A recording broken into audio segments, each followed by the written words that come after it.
Sama Abraham e gidi fo nyina eja ye meka a Christopher na Abraham time anyankopon hye ne nkom se wo bewo no because na wo matran fie bebre na wo monwo satam na Abraham e 99 years enne bisa ho se wadi 99 years as bema obetumi awo ana but then at that time no na nipa tumi nyini pa eti Abraham pe ne Sarai pe na emfa no at the age of 99 nyankopon say twen now I'll make you father of all nations.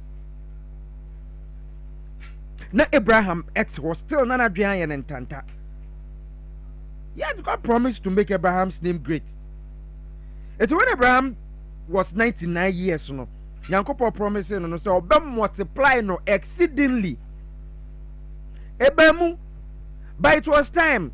Abraham pray no ho na nke be at the age of 40 kra na owo ye ne adia ke bimpo a na bibi beba besi so iti wo anopai wa bompae anopai wa ya worried but me ne mpesa me kacha on se nyankopon wo mere ma obia ntia ya tobo na koso an bompae na se mere ne so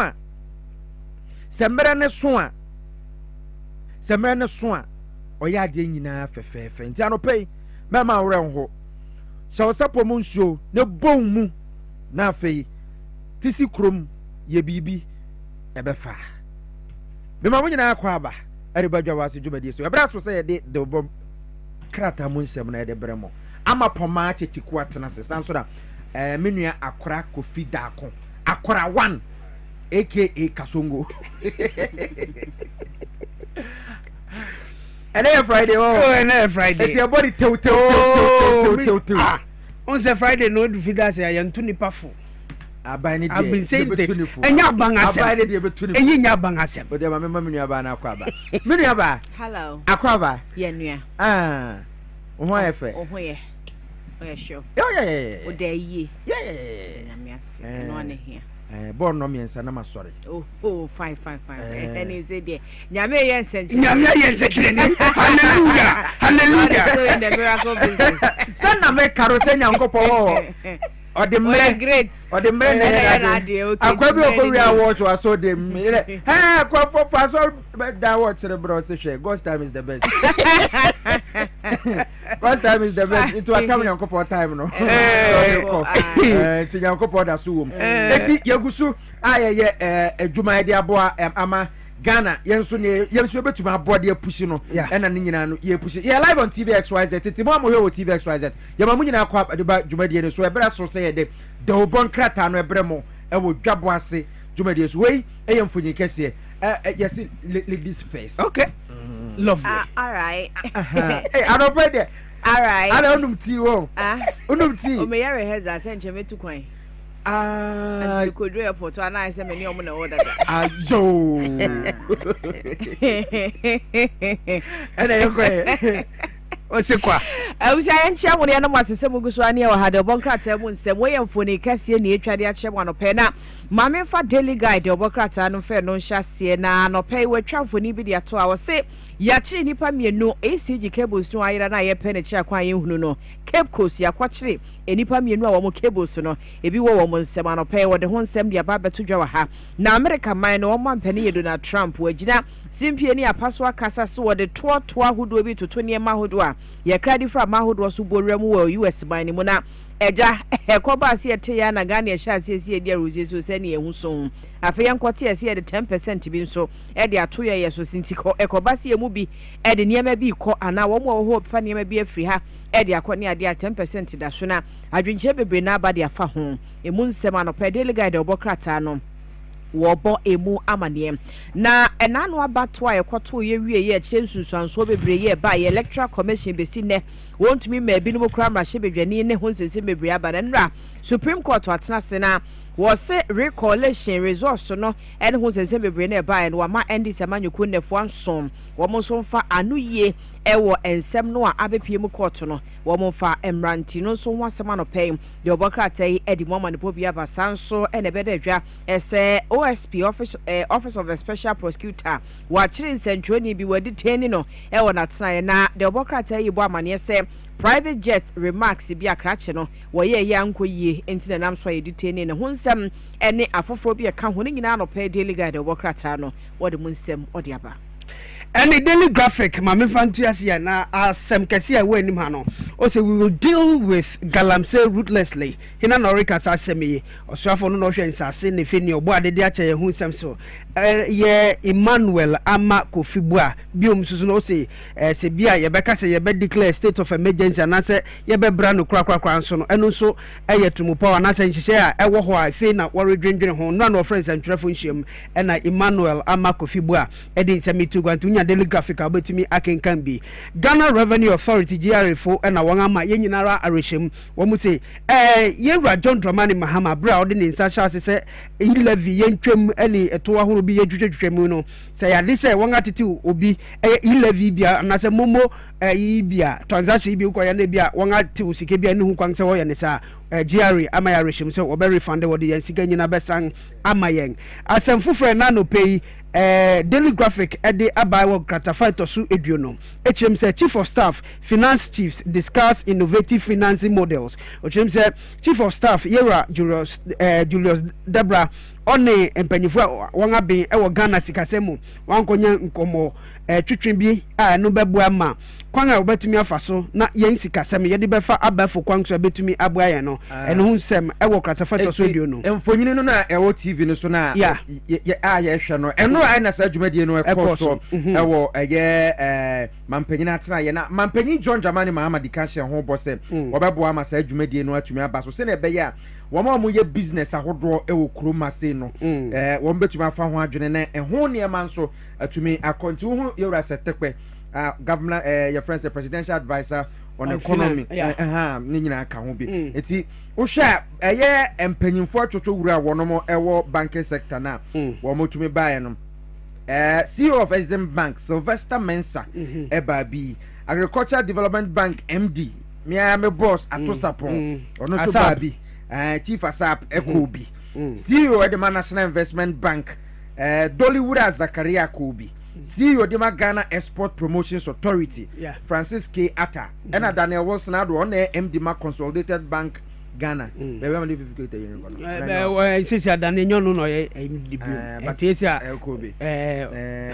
of Ghana Commercial Bank, Farian and Laston, and Michael Abbey, CEO of Venture Capital. I see. Okay. Eti Jumede na kwasonti omsi April. And I basso until Yadi so ebedi okay. For you never pa come bombs. Yo, Yan to us are not made the Ghanaian Times, Obokrata and bet was one pay na we tram for need to era Emmanuel Makufibo and Infoni to her.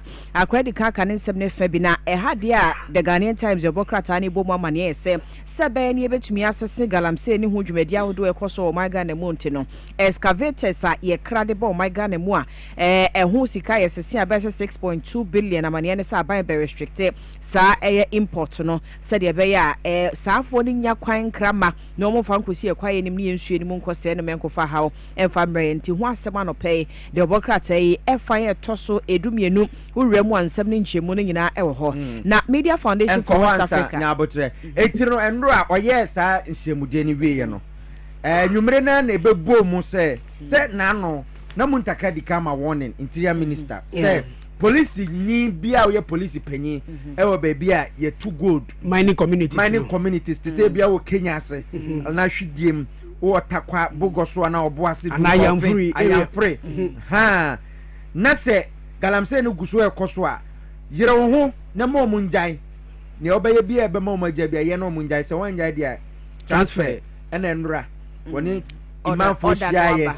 ewo kumase no so wakatra GP say yen transfer mu nyina we mass transfer fast and I think say it is in the right direction so what to na say wo didi na galam say for mouse kadi na enu nti no a police for Okrah to me ko bok galam say for mo ban friend say omo ho ne nko a commanders ne nko e wo and as a commander no da bi o na say commander na be yes say omo nyina o na be soma obi mo ho mo ko without even any other bia it is how you penny post ni penny na se wa yere ho se galam se no wutu ase obi ko na wa kra wa obehu ye wi no ahemfo no so so o mo tete sa nkro no so ye be yo mo de Sa because sasini nso bi o ha ahemfo na tons ase ndi masa ankrofo ndi ko galamsey no nti se omo nso ye transfer on pan na ya no galamsey no se obi o ha oba beto se oba small scale man no okura bankrata nti ya woni nkrata no be finkran na commence no good eti ohene ni de onu choice onu super kakrata free ba police for no betuma hwe ama ye giant transfer ni de ye eti wo no koduro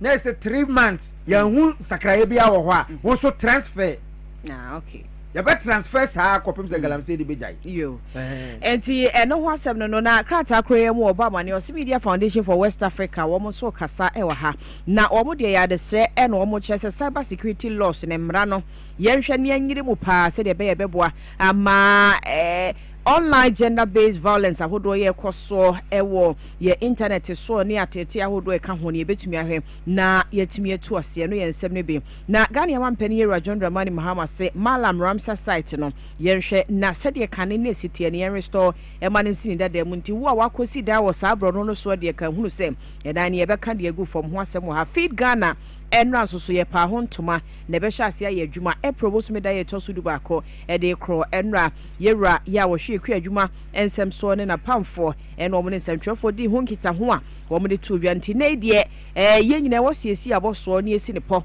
ese feed Ghana hyehyɛ ne de ho gye mo bi ese just ye mu bi ko bo ye friend say e picture bosia na ye duadua ntozi ba unim say operation feed yourself unim say sad way anra erikopoku ono abokan no dia meti pre no mi dan na chipe na mankasa ye madwene se medua brode bi wo ho mi se kohwe mia mankasa o fiera no ngonjo no what's any problem na sabode no dua ema fresh crash aba fi what's any problem enti no na se ni fiera any problem se ni fiera bia na be ma akwan mo adua ayi wo na sase so enti na me bisa no any problem mi se enti no na no dua wo so de ne ye no ye friend say se bia mo beche ye mi enche am covid time no asa gra me dua bode amanfo da sudi okay body me fitiro pa na emu ye ni fitire no ye be ne dey because who reba bia ho nyina ya 70 honti saa no ye be dey ne dey challenge bobo sia na ka say ye kobo etu say this okokrabo akota okokrabo akota no manga so je ekwa krantima etu kwa na akosi ekwa krantima so ayezano honorable oh but feed Ghana project na ya dia mimi hu ni say betumi abo oh yes because ohwe Ghana ha unim say body kra say todo bia ye kra bi free baby o mo te Ghana say so no go for ni ade na fei ye kra ye friend say popo ene mango free Togo. I mean, can you imagine? Enti me Ghana so won sase bebre kan ne kra se ne ye duadua ye bo frɛ ofie ni ate ne ade ne adi ene kra na ye fresh che ene gutumi hu popo ketekete bia se bia be so ne ye te ti no meti onu mo na okasa no mizi mani je yie pa but na mentimi ga chense no bo ma ya bi but yadi enti ene anope ye bedi ho nkomo okay kasama for the Greek ministry me ankasa me nua panyin aprekulate ebeba ha eti ye bebo ho nkomo na ye duadua mu na ye hunu Ghana fo no ese Ghana fo te ase so the policy bana se Ghana fo te ase a support to be a ohia no Ghana fo de bema o eti dawubo no ese ye tumi kire mu ye na Ghana fo te ase kwa be so na feed Ghana no obi betumi di ne ho ahyemu because ese Ghana fo na himfo no so no ese tumi ye hu bibio ene wo kwa ase de ado a bra obebre sentina wo se ahimfo nyina wo mra on board no o se ahimfo so wo chefa wo niam wo se wo ye enti o se ahimfo nyina wo mfa wo mu enjemu bi but kase no agina yang da wo nyuma no so on se de bia every blessed day say ye ka hu asema at least obi betio bia obi a owo oni ohene biti bega je so nana ne won aka ni oni amate den na wo so wo ye eti da obo no yen ye be ye ni ye betumi aye na aban no so ese wo de nkrato ba no minu ya nkrato no yen fa nkokọ komeamia na yen kire mu won fa mra ha won fa mra ai se fi aka ho woni nkrato ne ba anopa bia na yabo eti yabo a obi atibi na fa ko district na eno so no ISD for no mo so di nemu eti Ghana for nya te ase a na fa wo mo so di omo ho ahyem afa de obo se aduane bebusu saa na okwa wasa yo krobia friend of abode betum chok enya easy ya se body to me ba ma se ka eti free to be the body kogu ase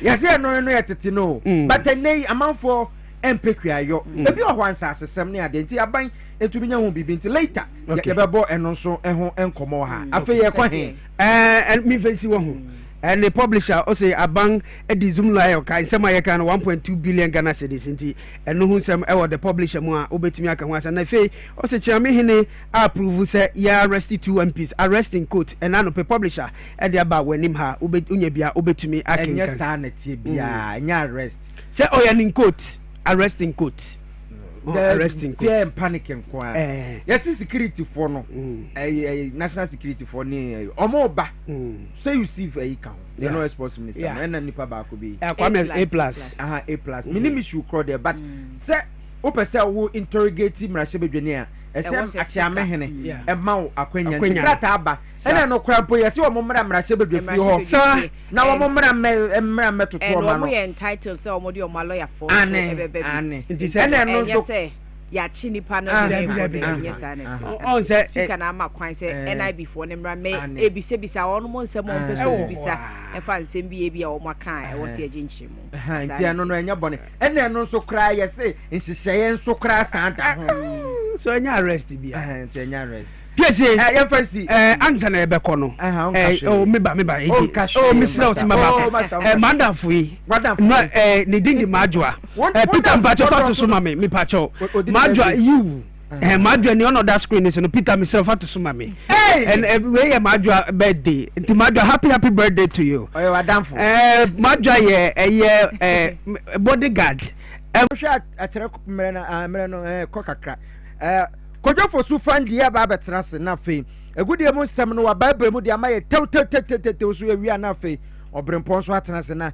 ensem no nura me hu ne ma bi okroma na enye fe ese ye ka ho asem me de mani hu kwa de ameka ai mimi nsuro bia ameka ai fandi akwaba Piesie me show so ai nazre oh question now we saw Okrah no also na down for birthday wish na buy na down for come we are interested ewo issue no more very interested and I want man tema man meka me ho mama mia no we are very interested all right and then of course ewo agudie we say more. All right, Piesie to maybe a quarter of summer, Sagro Sabuano, se power morning sports, yes, chef, Nefa and some old Tobas Chimedy says a power 97.9 TV XYZ, and we saw Ocean Kawaka. Some of their doors when they can edit on and never come out to wait to me at the room. Our former minister for youth and sports, that time on a red neat lantern founder pod and second crown, and to the Edfa Ghana, your good young summer TNFA, your winter cryer, Yano, a Timmy and Yan on whose second crown, and I've been tired of 7 so ma entrata across the folk etne fie ma Nations FC etne upon a kabakwa went me ensim araka for the first time Nations etme awini coaches ni bi etme akasa Abubakar Tara etme den second area to entrata okopie with the Chelsea the Blues omutin kunim Tottenham Hotspur so a ye de ho nsem nyina enso ma e wo show ne so ne mo hye ne so Sir Roger Emmanuel the sports monarch and afi Justice Sebotila the iron boy e pomachidom se producers ma tell say I don't know pembe some no promoting I'm sorry, the prince himself, F to the A and D Y. Fanti permission sana say na me forward na kopiem ewo eye honorable Nilante Fanda pe onu so no said kan na ka eba no eye youth and sports and then na friend youth and sports ministry no na ka power ono ana na eye minister sports minister e de Mike Kamaka no Edwin Nilante Fanda po the second crown e de atuja chem so se Ghana ha say your national team no so nyayan ka national team no e be se team bia so team a country for to say on Ghana e never be share de say aboni hu anesa na so omo to say ye Ghana for na eba now from omo popo omo sheki say Ghana for pa and then kwa ko match we say say kan no Nigeria for etimi ye bibi sama say na team fa ho in research of the team na common Nigeria for eba be po na afi no mo ho pro omo sa na face they say this time around there Senegal for na so mo ho aye hu a they say team bia and Senegal eba be bo na afi ni yam hye no say Senegal for san say ba no African Cup of Nations omo etimi HC omo na so under 24 omo san so gichi bibia majibi enti ade say na omo ene so mo hu ye hu to so nya yanka blasters team no san na wo say team no etimi se be ya team bia say Argentina na ebo say Brazil na ebo say hwan na ebo also wo tie din na omo ho popo I will want us to build a team that will show resilience, that will show improvement, a team that will strike some fear in any country, any nation at all. That when you hear that you want to play Ghana, you get a bit scared. It doesn't matter whether you are Argentina or you are Brazil. You know, there was a time when, due to the performance of Nigeria in terms of quality of play, almost every country was scared of Nigeria. Recently, Senegal, they were not just winning matches, but if you look at their play, you get scared. You understand? And when they are playing, their confidence level is so high, it doesn't really matter whether they were playing France or playing England or playing Italy.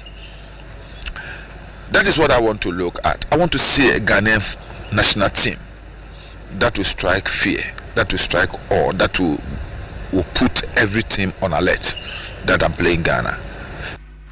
Entiano and sama honorable Nilante Vanda po edit to jadi hu 7 amano we no saso to no ka se masa Ghana for mama wani nji no mom de onya convince se Ghana yetimi awini eye chad yetimi eche chad e bomo e wa hasi 5-0 e wa hasi saso e na kwache eye Madagascar e bomo so e wo hono ma 3-0 enso hono to se ono de and convince no sa 2 games na win and convince ne bom ohwe se Ghana ye betimi step up na bibia etimi akonkan e dem se ba no qualify Ghana coaches ni bitimi ka se qualify there ehun hia se e be bom match ne bom ne hia ne se goals e betimi ahye na etimi e dey qualify e dey akọ enim ne hia no ono de ohun ni sa na ohwe se ne Ghana esi boy ball no esifa.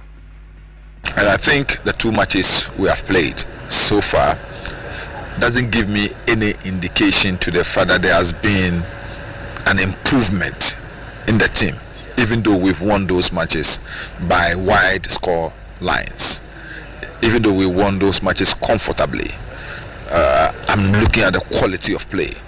Sometimes some coaches will say the result is what matters, especially in qualifying series like this. You will say the result is what matters, but at the end of it all, you should also know that it's not just about qualifying, but it's about developing, improving your performance, your play, so that when you have qualified, people will have confidence in the team that this is not just a team that is also going to add up to the numbers at the competition, at the tournament, but this is a team that will give other countries a run for their money. I am concerned about our performance as a team more than sometimes the result we get. Entiano and sama honorable ni lante Vanda po enkanano and the minister edema the youth and sports now yet hon samano and so amanye fro no ne kopiem e on sefo from there say Ghana o say ya tesem there ukopiem there for the second time no ade say Ghana yetimi for this year no ade say yetimi enya referee ono so nya call up and say CAF etimi aton safre so mbra na so mebo na say officiating e be koso no ono so entimi embebo na say nyame atom under 20 Africa Cup of Nations and also ever koso ewo Egypt and kananke o say koso ewo Ivory Coast for chemu say nya de say on betimi a host tournament no and so due to financial and afa infrastructure no ma bi ni ade enti so betimi a host and FIA CAF atabere ni nyina e kopim o ejama Egypt for agia 20 ho and under 20 African Cup of Nations be koso no e koso ewo Egypt no and kopim dia Ghana ni di shepa refi power and it e trophies Aberenga Akugri on also an 24 etimi aton safari so no make assistant referee no o me bono di ultimate want to buy and buy and from more and so hono de honsem no and so my referees am ya ton safari 56 referees am ya ton sa either from no okopiem the next one no ka 14 assistant referees am ya ton sa either from across a continent no and so hono tournament no send the chassis no let's say nyame aduma April 27th year and it's a tournament no etimi chassis na it's 19th May and a finals no and so ebetimi akoso kama you see the okopiem dia papa ne tin e the referee Theophilus Aberenga no and let's say 24 atonsa e their friend kama no so ekopiem na bibia etimi akonkan no Cairo Egypt and as a match ni nyina ebetimi akoso kama ye de ho nsem no and so e ma be go kama we the second time this year etimi enya call up and as a referee referees be etimi free o man Ghana mu ekopiem CAF tournament and so as in the first one no papa ne tin e referee center referee Reginald Collins Amoa Collins Reginald Collins Amoa no e said okopiem dia okopiem mu ewo eye Morocco a yesa under 17 tournament no so ekoso no ono so ejire mu kan no Tuesday crampo na de so no etimi officiate match enso ho no me no enso between Somalia and Tunisia for no otimi officiate bibia etimi ekonkan isi de Ghana ye free sem no egusu ekole ni mu ane se de ho sem no enso emma ye free no na ekopie mu el sem from na ekọ onu se Ghana Premier League standing matches bia etimi ekemendada ana match ba ko etimi ekọ so eno Accra House of Folk and Nations FC and the boy ni kama na no ewi ase na se Nations FC for the first time no ade so metimi achi Accra House of Folk abome kaba ko a o man timi ensim adabra kan ketesi mo captain Abraham Din and Razak Simpson national asset ono and so strike back up ofri ojire no ball shot back na se po no etimi she post me de ho sem no and so Emma Nations FC etimi ehudi kan a he said okopiem the Nations and ehudi kan a ono etimi echi Accra House of Folk epo na kaba ko a wentimi ensim adabra kan nsema omu coach papa ne tin Erika Simungu ekan no eno na abem na yenko ne nkotie coach Abubakar Watara after the match no Abubakar Watara e de senga crown etudwa. I tell you before the match, I say it's a strong team. We are playing against one strong team, but today unfortunately we lose. This very well team, our organization, get good organization. We do everything possible, but unfortunately it's the same disaster we have. The ability to score, the scoring possibility, we have the problem for that. But we are continuing. And Tiano Summer House of Folk coach Abubakar also to also Kabibi say on no pressure.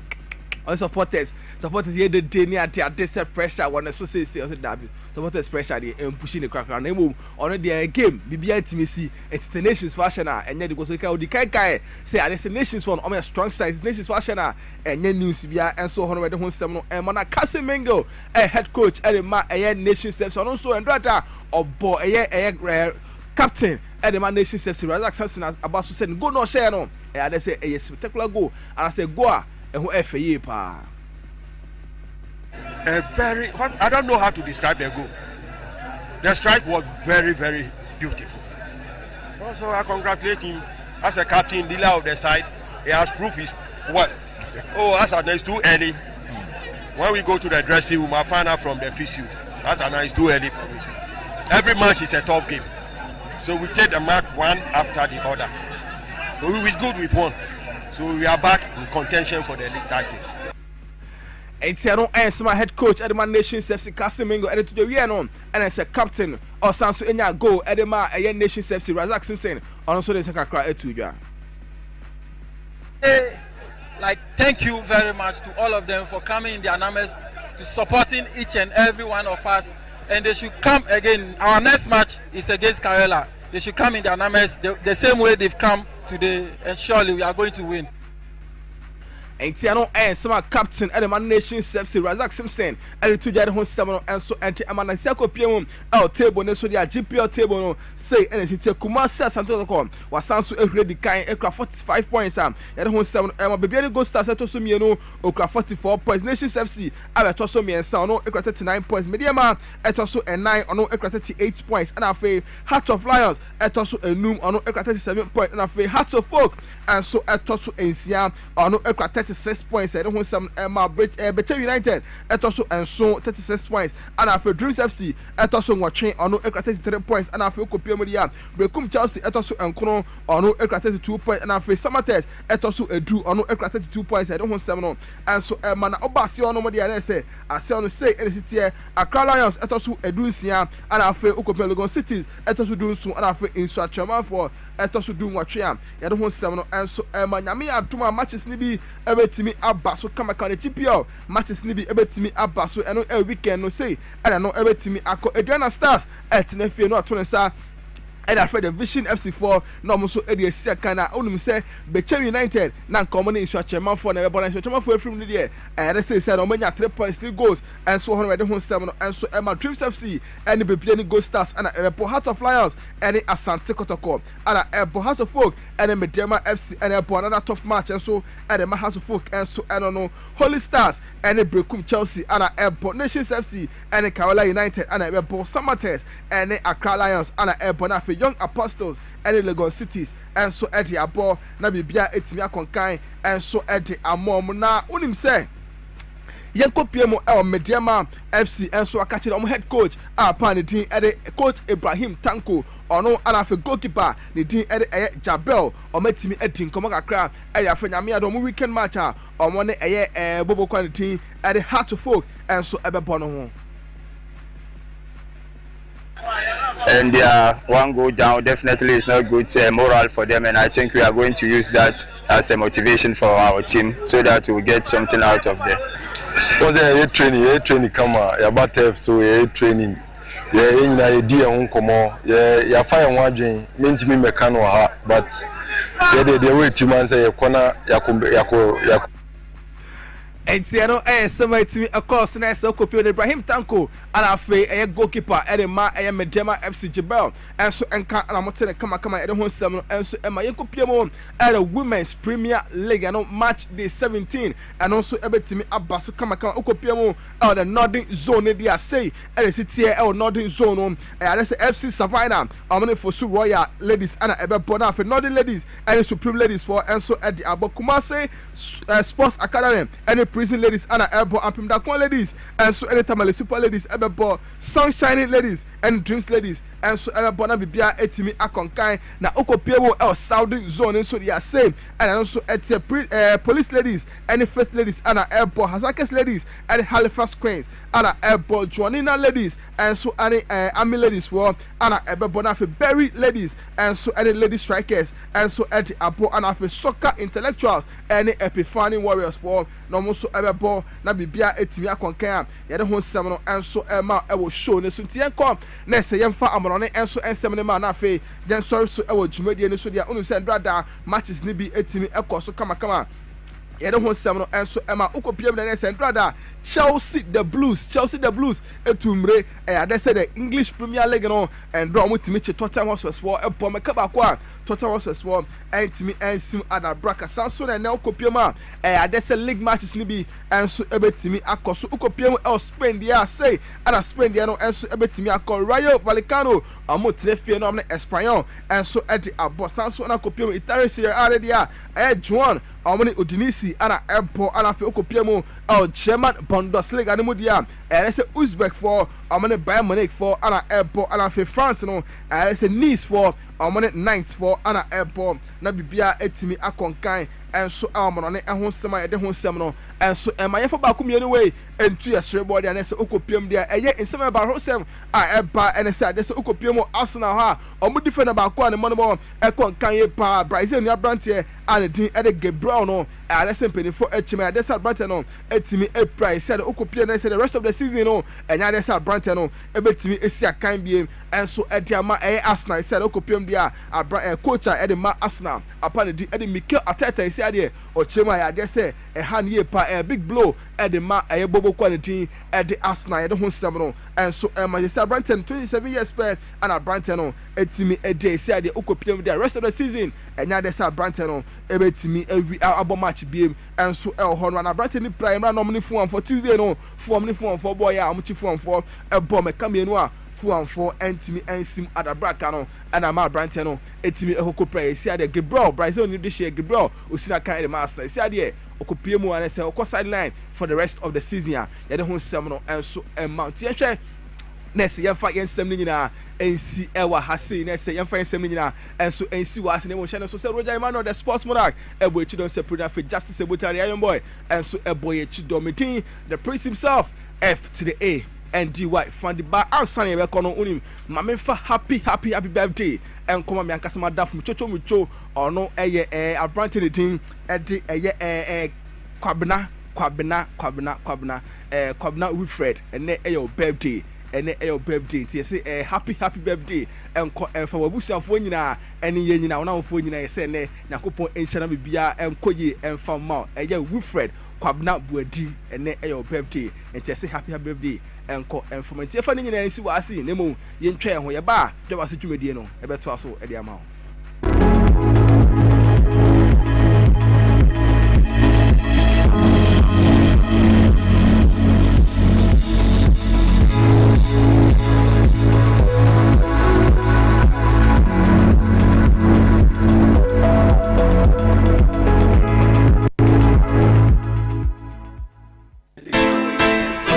tiasie no me kunu eware wo odro ene asomdwe kwanso yawo we na chi no me kwachu ba hotel pop be say be sepel. What? A team for so crown on my yay. Pia wo Nyankopon sem. E koba ne san me kunu antinase. Me probo to wajo eye edek SM bitches. Wah. Eni gia befi. We na me de yem Bible. Edek SM bitches. Timase mama me. Sa wa worry mu eni je bewe o paya. Na sa wumpom agrode abaye akwana. Na ye kamfo edek SM meters. Mrs. What all your nyina mono me no up one time. Edek SM meters. Where the hey, oba wa fa yefunu ene oba oma ne ba enufu enumbi wo ye be ma na wonya 18 na untumi enum FDA agi edwade nkratoi yani mesi menananu aguru basa abi brabro tibedu emle no na ma premaye hojo. As for me, I take very good care of my grandkids. Ye dia agro na ye sa eduru mre bi kra na me ba no ti me de omo be gumi so weekend no. Hey, memre. Hey, anu nti na me ka kire o say.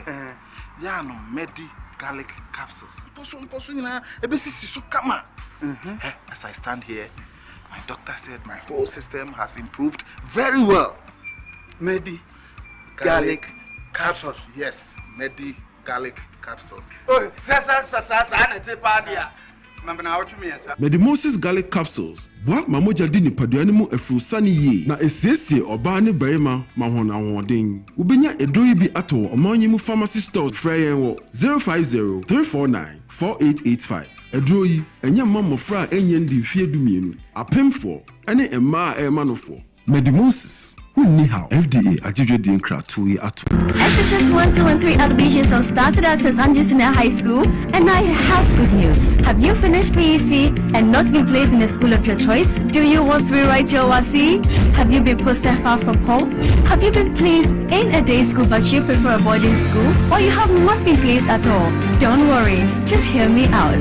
Your best bet is St. Andrews Senior High School, a grade A SHS with excellent facility and a wonderful teaching and learning atmosphere. We offer general art, business, home economics, agric science, general science, and visual art. We are located at Accra, Asinfosu, Dwabo Ase, Dukwa Ofin, Takradi Shama, Mankasim, and Seshi Asawenso. St. Andrews Senior High School. We are always in the lead.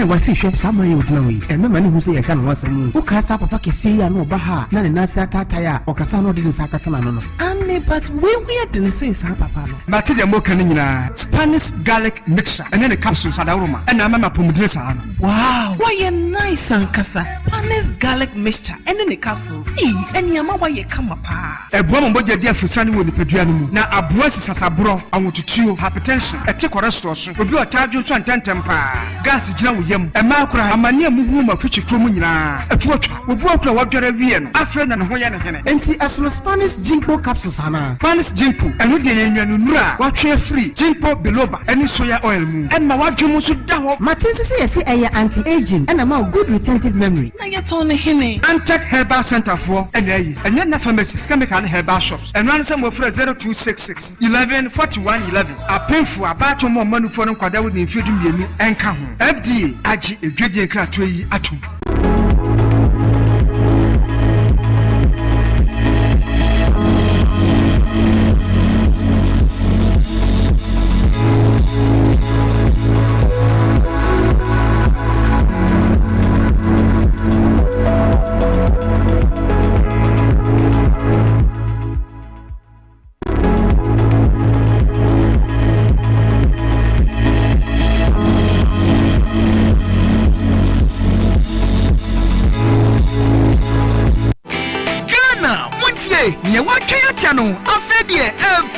Oh, Yania, what's on to Mega Cash Lucky Box and Ebe Diwe Hujuma. Where you game will bet disca instant cash prize. For phone number short code *426*5# and no eye peck and cry. Mega Cash Lucky Box. And your name cross on beto. Dial short code *426*5#. Our all network. Follow prompt no. Na choose Lucky Box. Na resikation no. Nina ya wodia. We bet to the 500,000 Ghana cedis. Ane 5 billion.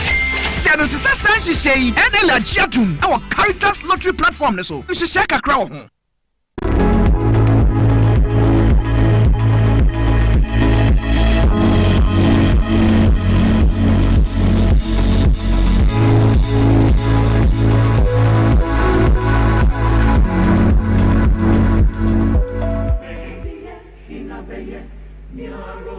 Power the fan.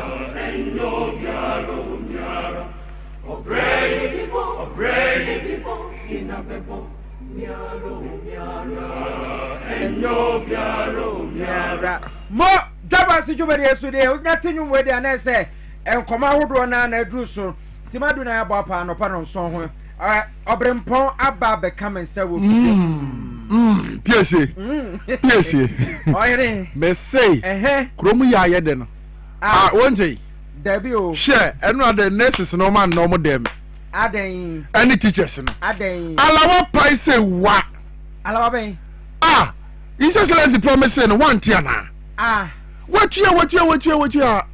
Hey, me say, you better you be new videos me crebe yi dey actually for near here for. Hey, the His Excellency John Dramani ma ye no. Na nya no mo say aban. Eti aban say. Debi say wunim saban pa ba. Eya na nipa hodo a wo mo pese o man ko yie no, o mo boa mo man no. Debi baby o man Ghana ko du ye.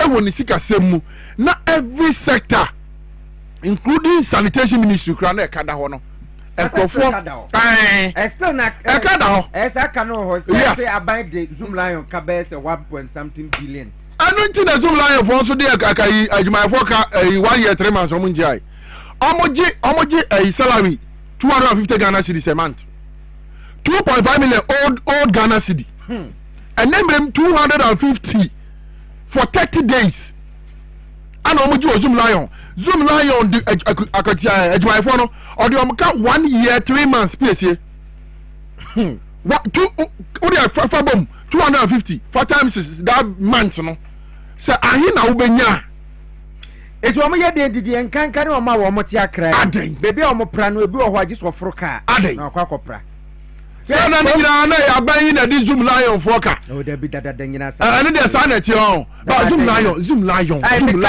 me ka 2015 bono Zoomlion for mo ye de sa say ye ntu o mo ka no de aban training nyina na kra Zoomlion be all from na 250 Ghana eno kra mpo ni tua na kwa ebibia na Zoomlion sometimes almost stories ba na em nwanwo eno ti na kroma your friends sanitation experts be atena se no mo say ade no yembiemu yema manfo bi nso mbede na bia na atam contract the whole Ghana na de afinyu manyina kwose nwura kwese say na de manipa ba ko pe Zoomlion na workers omo ja omo yire ni omo ma ho fie bia se mama mpanifo na yes adwuma yo no it's not fair it's enye fair because say ojumani ye wadwuma na se wantua ne ka enye no then the whole Ekrapim Ridge from Ekrapim South Ekrapim North Kopim Okrah 1 year 3 months workers Zoomlion workers wo nyina su omo frame ana obrempon adwuma ye 250 Ghana penny ye twa ye 1 year 3 months ni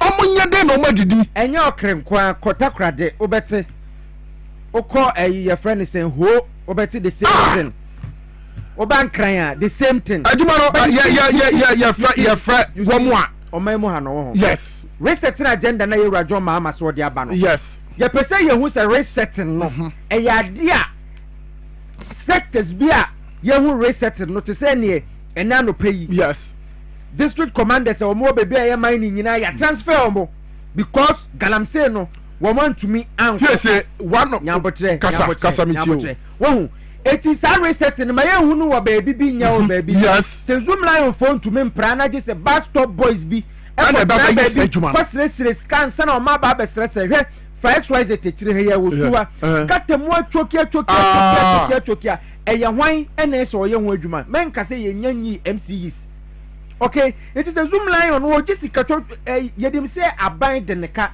enye mahama aban dabi eya kufu ado aban wo mu Jessica no ena wo mu di gu mpase ena mu di bi ko gu wardrobe mu ena bi di wo mu di gu free chest freezer mu it is o ma twa Zoomlion ka ma Zoomlion be ma aban we pressure me say Piesie na mom no sa aban we twa sa wo mo kana yes wo mu make sure say wo mbe ye adwuma no because enam kroma ye hu adwuma no ma me example kasa sa wo ko kasla yes enkane abankesie baby na president wo yes matisa vice president kra eho baby na wo operative yes castle entrance no ufri 28 February road so na wo bowurema bola bi esum kwa no no enya adeketo Mese Komadina.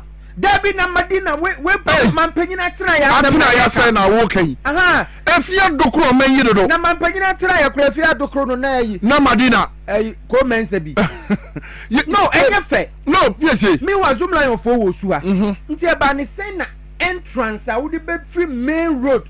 A wo de castle. Na bole won senifa so. Aden. E ho so kra ya was some parks bi wo ne ade bola nkwa enegu kwa no ho. Asa panyin bia ni kroma mpanifo hwe ye fra mpanifo wo kromu a wo mo hwe wo mo be hwe say sanitation ho nsem be koso ye enye Zoomlion nko na betima say adwuma no now we be say enya private waste ifo no bebre bi wo mo ye adwuma management bebre but you see yes no crane there back Zoomlion ewo equipment say bass yensisa ball na owo bi e say still ball that susumu question for the gods.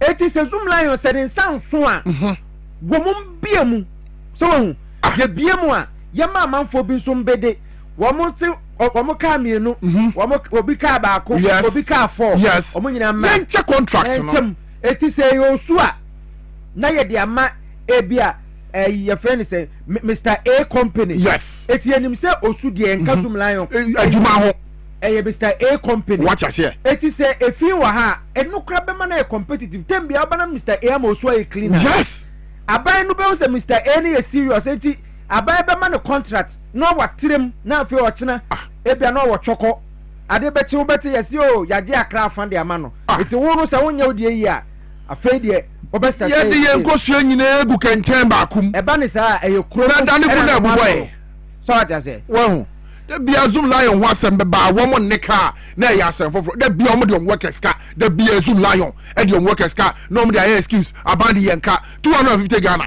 a month say na me kare say enya de mo no me kai 2014 2015 le bi si Zoomlion for ba no ma friends and trophy mo nka bi mayo ye wura mahama say resetting it is a resetting no me pese me hu say aka Zoomlion workers na Piesie resetting ne ba bi akoka ba ko asa ye me de regional commanders or mining site any district commanders no divisional commanders yeah Piesie wo munye ni nyina commander bia oda mining site bia almost is an IGB Moses no and as a muntaka the statement yes oni okokuma say yes oni man for kasa no say what direct IGP yes say mining site mining district bia the mining area bia commanders say wo ho no police commanders womo de no place a step in the right direction me catch me galamsey prone areas bebre ho me nipa ho no ma me ni omudi nkomo na dey na wo do say dwuma de ni gusu koso galamsey no ntimi enyem emboka no pinfaso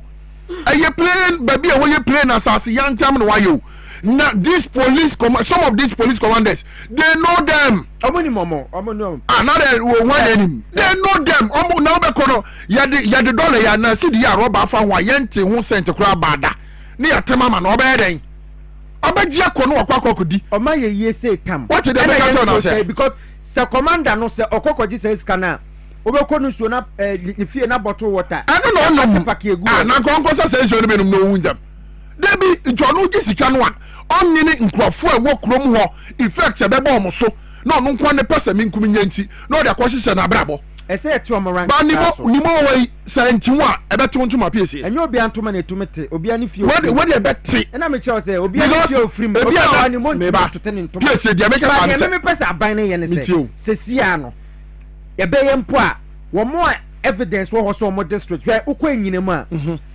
enyinam krom Oh yes. So who Kumase? Yeah. Na so ofro bus akese ni. Simbia. Now sha. Who side and side ah. Ye to Galamsey. Galamsey site to say XYZ studio ha. Wo be nanti akọ junction so police station wo ho. Oh, enyinem ho ana say. Enyinem sa kwa no so police station dan nati. You took Galamsey a police station a person buto. Sa police commander na ho no. E say ten rank so. E say ten rank. Police station dan yati o. Piesie you took Galamsey ho. What does it catch your then? Then they catch your war. Enti to kwa ne ye ko ne say Piesie na maka say bepem ne. Se yati obi so ye Galamsey a asotwe da ho ye dade. Enti aban ne hihye say Sabanyi is just like John Dramani Mama. Also oba no oba be ko Galamsey na last minister empanifo omofen ko mra sebedwam womofen ko mra sebedwam say yati o say wo ye Galamsey a because o charge o miskadi o betimi atua Piesie enti yati o say wo ye Galamsey a e bia wo 20 years wo 25 years and now wo 30 years in prison ano ye ntwe ho dawre ya se mrande ato se yati o say wo ye Galamsey a ba be mo ne emrane sesen e wo Galamsey ho enna me kan say oman yi mo sesi a baabi aduru no ese say yetumi asesa mranum na se Galamsey na wo Galamsey ni tumi ko site da krope wo ba okura be 300,000 Ghana cedis aton gold ekura 3 billion no se excavator ba ko e gina ha se na oye adwuma 1 hour obetuma clear asase be se ne wo ho hwe wonam ne omo ya ho tu amo no sa wo che no ko gina court na ko ka chen se deben penalty minutes right ya to 20,500 for a Galamsey person oh no another na person ka che no ye no ana eno no odunum coke otwa ya no ko ade be che no sense wure mu koku yo de dey enti aban no man ni mre na sotwe kese fa mra ho Piesie me ni problem bia o if say gold na se da mo no oni problem come me ba kotin bra ma men kotin komo we mra sese a kotin bra opanyin Richard Kumado security consultant Galamsey security issues and no Minister for Lands and Natural Resources press conference asamba kwa wo kan ye ne se wo hwe niam ekoso na Galamsey for no wo betuma aka se wo moye terrorists wo no mo oman na tamfo opanyin Kumado me ma chema akwa ba Dwabo Ase dwumadi esunie sesie yewura muntaka interior minister kiremo se wa instruct IGP se wo mo a omo police commanders wo Galamsey areas ni nyina yen transfer wo mo eno no the right direction and I say we the emoha Power FM. Open you Kumado. Hello. Menterenka. That's one by me. Na mention the na yam say yen sabe to me kan open you Kumado. Na ye bisano send your muntaka issue e betumi abase bia from a security perspective yes maybe ana emu ha once I na me ka say the look woman say sadia we eba so sa no a Piesie eno nche say eba be si Galamsey na no kwan completely but see yes sa womo a immediately no ebe slow niema down they make an order here some gusu ti hodi a omo ne Galamsey yes no align it I guess a call away na transfer nesu ni yakasa ni yasese but ye change hands ni se see no a ebe take be 6 months to 1 year ase na ebi ni mu nso afi na omu kwakọ hu se scan bi na bi omu de omu ti akwakoje but make say this very time no so the commander bi e do bakoko to Galamsey site bi ya ye be ba na Galamsey koso wo no e wo se won so no yetimi eso pachi na ye bi sa odi entia sa pepepe open Richard Kumado akwaba hello yensa enkano emse o wa homa no so enye ya hello oh that's one part of me why Mr. eti obempo yes eti no what did they make sure na say ebia senior we say kanom yes yewa mutaka say 3 months ne so na say your friend is saying say come do call as new person na 3 months yes na say yan hu hwe ya ade say say okay about man so et 3 months no yan hu difference also be transfer yan ko transfer come one e de wa ko hu eti opanyi Kumado aba ho man so opanyi sa otime kan Dwabo Ase dwumadi esu ni o TV XYZ Power FM akwaba Thank you. Yada say one ye twetwe comment na no pay. Asema ye wura mutaka kan interior minister Okokuma say na one yam nuanom imam for kasa na wo kire mu say commanders or more mining areas ni nyina wa instruct IGP say won pamamo. Is it a step in the right direction and I say we a strategy a more hakaka? Oh no, normal because every IGP buyer, every IGP when they take over, they do replacement and repositioning. And Tubeka, you will know your first one. Appoint the CID boss and appoint people into other places. I cannot do. One need the regional distribution. Now about the departmental distribution.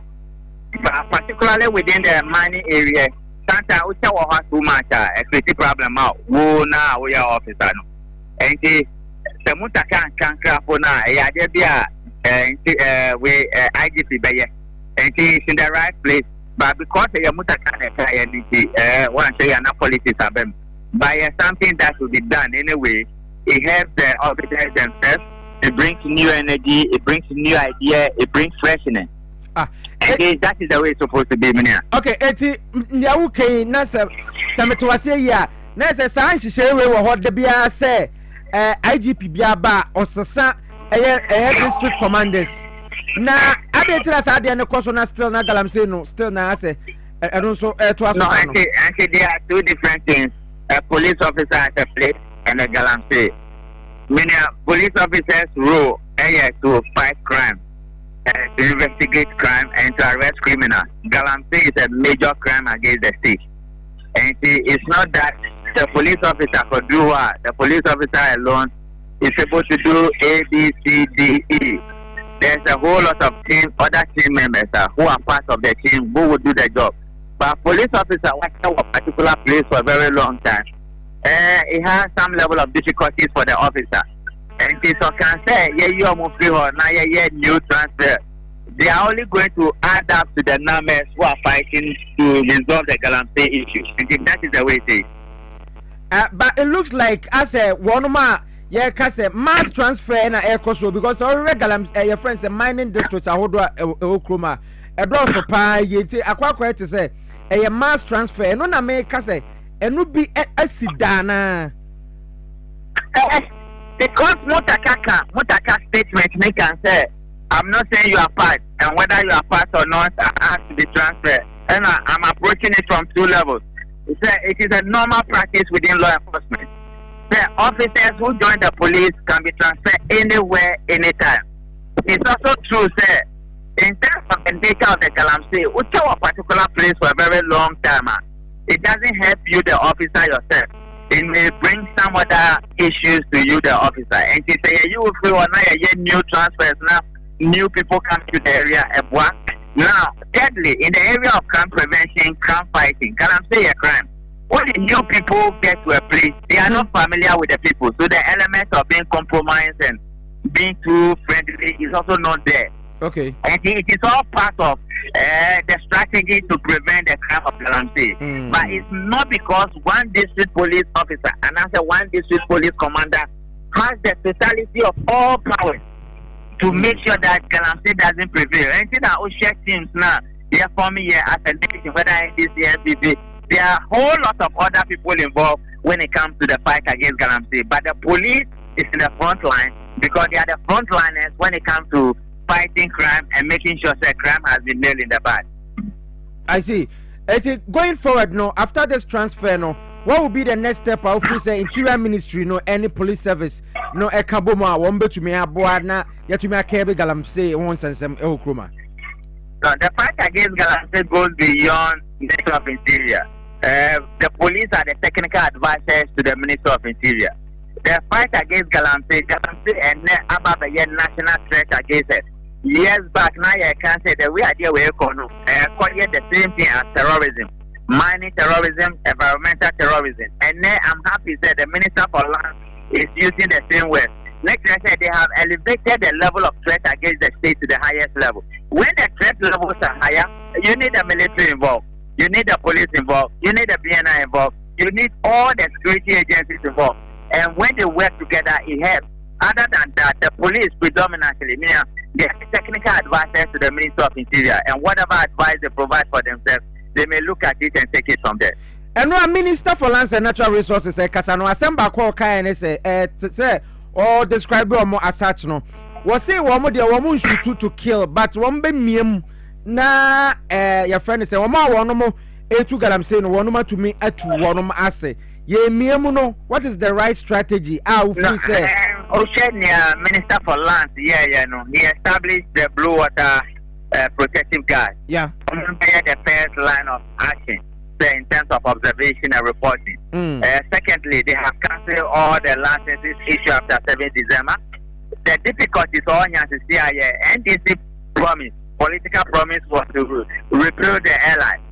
But they want to amend the airline. That is where civil society organization is having issue with the NDC. Repeal the airline, bring a new airline with a new energy and new perspective. I don't know why they want to amend it. That is where they are having the issue with. Then again, they have realized that what we have been saying all this while, the numbers of galamseers are many, the site they have covered is many. And even though the Minister for Lands is trying so hard to retrieve the forest back to Ghana, the more people are getting into that area. In that regard, you will need a comprehensive strategy led by the law enforcement officers and not a politician, because the politicians will play politics with it and you may not get a result. So this is where we are as of today. It will free say Bibi Papa be ever free more like in the short term. No, it's a fight they have to win. It's a battle they have to engage and win because the threat levels are high. We share the dynamics of terrorism in the area of a natural sense. It is the same thing happening in the mine area. And if you don't attend to it today, it will destabilize the communities, destabilize the state, and create many other problems for you as a nation. So it is a battle they have to fight and win. They have to act as quickly as possible, bring on everybody they needed or they have within their shelf, and that is the way it must go. So we share Galamsey one sense. Me, I would do Galamsey sites and areas at Galamsey Air Koswa. In Nuboni amount for far. Ewo kromo eyadia ano hye no ayewura muntaka e kan wasem me pato gina so briefly na yam tie yewura muntaka se ne osika drugs no wasem a se ne esi ha emmabunu ewo kromo a affect your human capital negatively. When it comes to issues about drug and opium and many of those ones, cocaine and weed, for some time now, Ghana has become a transit and has become a destination and origin of many of these drug issues. How did we get here? It is another area we need to keep an eye if we want to maintain the sanity of our nation, because our young people are being dragged into this battle, and it, as a result, is creating many layers of crime and criminal activities within the catchment communities, and it is another battle they have to fight and win. How did we get here? Then Ghana boom a transit point. And because your laws don't work, you don't have motivation to punish people who flash the laws. You have drug authority in this country, you have standard boards. Ask yourself, what is happening to those institutions? Do they have the capacity? What have they been doing? What has been the outcome? Food and drugs. You have the ports and you have the point of entry. How have you been coordinating security management operations within these places? Who are the people behind? What is the levels of connections within politics and political activities? These are the questions you need to ask, because it is a same kind of lives of people, criminals within who form, loyalties and loyalists and all those things, and they create all manner of problems for us. Right. It is a battle we have to win. If we don't win it today, it will come back and bite us as quickly as possible. Now, Cecilia, Nancy, Obatena say Yachinro we waha, Yachiko Ken we waha, Yachiko Ken we waha. Is it that Nancy stringent measures be waha yadia to aqua muntina yet Sani Manana? No, the direction of the BNI. Before you assess the BNI or the NIB performance within a specific period of time, one, it depends on the dominant force. Number two, it depends on the national focus. Number three, it depends on national interest. And number four, it depends on the leadership approach. Number four, we and assist our BNI within this short space of time. And that is the kind of movement you are seeing. If they continue that way, then they are leading to help win the battle against drugs, and they are leading to win the battle against Galamsey, and many other threats that may affect the state as a nation. So from your assessment, in the past 4 months, utumu say I to say a bus security wants some curbing drug trafficking nesa and emana as a movie a step up. Anna Open Kumado. Me question on this. Me say it is all year assessment utumu say in the past 4 months who say security near mano kosu ye in terms of drug trafficking nigga I'm saying yeah the utumu strategy na sesa. No, when it comes to new governments taking over, many of these bad boys in the area of drugs and money laundering will want to move their stuff as quickly as possible. And that is why Mama said, oh my bastardization for the first time. Second one, so I've been a focus cocaine because the dominant force has changed. Leadership approach has changed. National focus has changed. And national interest in terms of intelligence gathering and investigation has changed. And from the area of security intelligence, the BNI, they should continue in that regard. All other presidents must. Yohono has just taken position by the end of April when he set up the structure and he began to work. You see a lot of movement within the police force and also within the police front. And whichever direction is a national interest, I believe they will be able to run with it. Great. My under was say anope unya bre any twetwen komo ewo Dwabo Ase Jumede so. Obanye Richard Kumado security consultant on now say no airborne komo. Dwabo Ase Jumede so power 97.9 afi live on TV XYZ. Tubetumi do adwenkyere abaye Facebook hwehwe e ho na adwenkyere ne ba eyedo so po ebetumi akan. Hwehwe power 979 FM wo Facebook and afi TV XYZ Ghana and so Facebook. Obako obo se link ne da ho a ye twegu a obetumi ahwe live and so ho for adwenkyere bra ye beka ni nyina de ma. Obempo so na say oman security strategy na sesa. Yes. And it's bad boys na mo person mo use your friend is saying sa transition kakra bi no de enema no afei yesi barrier ya to pampim. Yes. It is a police for no so etumi toto mo ne ma yie te say na work na. Yes. Na say drug trafficking ne ade no ebetumi akofom kakra because na say odu circle awon bridge na ase no. Yes. Eyamobo emabunu kitenkiti obi wo hwa tumu se yeah enura obi the picture bi kire me abema bi na waso mma mienu nsa tumu se omu nyina 8 ne just omu te bridge na se. Yes. Na tumu se emaya na phone yeah drugs nkwa yes and the kasiye mu no aya this galamsey site o drugs are na crowd there circle one other places omu ye ukọ galamsey site no ho Piesie na videos bi ene na TikTok ni Facebook e trendy sa woni mu redo se sa yi tramadol ni gbo no Piesie onyonko yi abomu beye 10 o se 15 ena wo mene ade ni nyina egum de energy drink bi na no nchire se me ka sa Piesie adwini o ana se de ewom ni se emayuwa no emayuwa nketenkete no kura momu no Piesie 12 13 15 drugs omo ye no mi bisa say kwan ben so na sa drugs we e fa so my Ghana mu a hwan mo na ton drugs no e for na de ba e fa ye mboda so e fa Herbal e fa he say na me kan ana be ro man mu ado so ko sa officers e ya bebreda nam e ye form eti immigration officers no ohia ne say wanya ma ne cat nkwa de o de ko ene ye wom ayi Africa halfway bi ni se Niger for se den wo na mana bag ne sen ana ekura ni se ai no mu to no da bia wo nam ye street so ai ye bi so hwe me o edunti na me ni FDA for wo issues no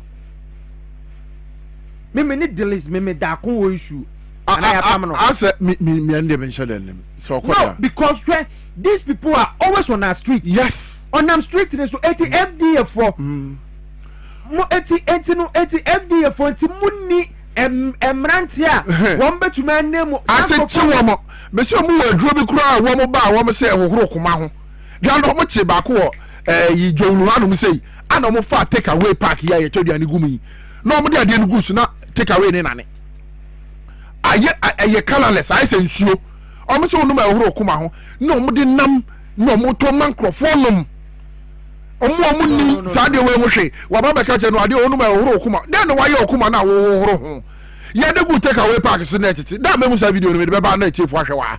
What you because omo nyina na ma because ko Jamestown see baby ayekum anantwie no. Yes.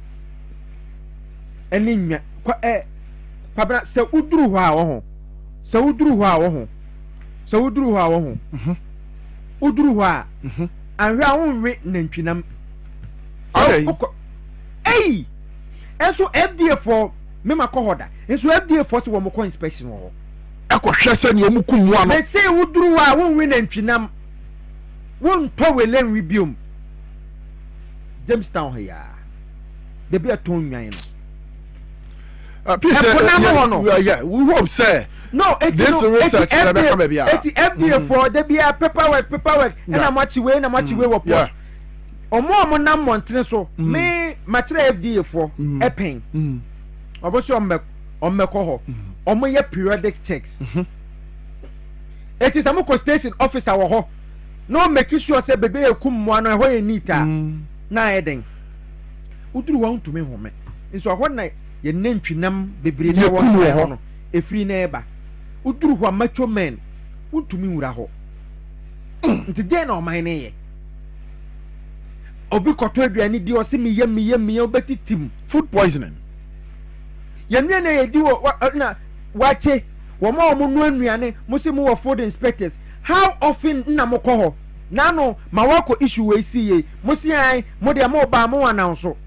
When was the last time restaurants are ajiji din wa ha say obi to be kodi aduane na ne yem ye ne ya moko ho mprensen mo na mo montre so mo hu sa amrantie we so mo kurakura nduro no how many times na machi omo me se call station circle ne omo di nduro no wura ka mo wa packet tablet capsules e bi cross syrup ka ho no de wura ka mo no wa biem we wono mo agbo wa ayira we ye say ya say honam ya wo ya wo breku a unim baby nipa no kro di aduane bi wo kro hu da. So how difficult is it say FDA betuma station officers ewo to say circle new plan station. Yes, it won so be cause na approach no ohwe na ya na ya che no ayi wo duma na say periodically we say wo ma be say 2 friend say 2 years you see yakwa soup ai certain one more amount for damage is akoso what damage is akoso so why can't we make it daily?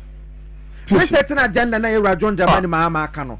Health Minister, Yura Kwakumenta Kandro. Yenim how passionate you are about that particular issue. We mun taking it up because any difficult say buy befa man for circle 2 officers. Your friend say no plan station or 2 officers. Yes. Momo te kwana no. Omo na mu na machi omo na mu na wachi ombeja iba. Omo get here now do omo si wo. Okwasa for market now do omo si wo. Dia ya ya wo mu ni say enye say omo ni mu. Sa nieme ye ekoso nye so munimo so mo ka so mo be ye o madwuma yi a Piesie asem na wo ka okoka omo se omo ni staff na wo ni staff ade na wo ye na mo ni staff a wo ye panyin na wo adwuma mu no why na enko ka se ya ma staff won why na onko ma staff why and o ma staff anyway ma yenko na yenko tie yewura muntaka se no sika asem no na afa ye movie on enko agric ministry endra yewura erikopoku press briefing bi about jumadi bi a baso a ebebo amannuane aba ba yentie yewura muntaka first na yemfa drug issue no emfansi wa ha eno no yebeto aso later FDA for dakro I'll come for you mo to na mo disika akese mo pay bagaya mo pese mbe yejuma. We are moving away from the traditional drugs that we all know, that the cocaine, the heroin, and people are going into medications that we all know are useful and are tinkering with it and giving it high doses, which has effects just like the cocaine and others, and they are destroying our society. And here we want us to all know the growing concern over drug abuse in our country. This menace threatens our communities, eroding the values we hold dear and endangering our youth. Here in Kumasi, a city known for its rich culture and industrious spirit, we cannot allow this threat to destroy it. And as we may know, as religious leaders, your responsibility goes beyond just the spirituality. You will always, almost every week, some of you twice a week, others thrice a week, some of you even on daily basis, try to interact with your congregation.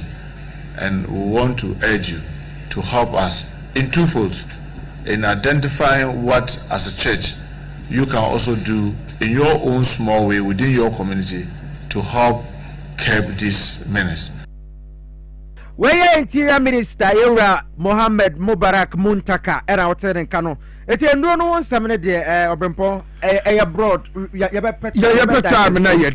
Because I had various agencies one more concerned. But before we be here, Jumedia Arope, our Albert, yes, or assembly member Otutu, was he a beya yenya in Sen Muboneno, yenya to ye jaitwa. Omube Jaidiba. Now, what wouldn't the Yama boys no? I saw it, Demuno. I saw it.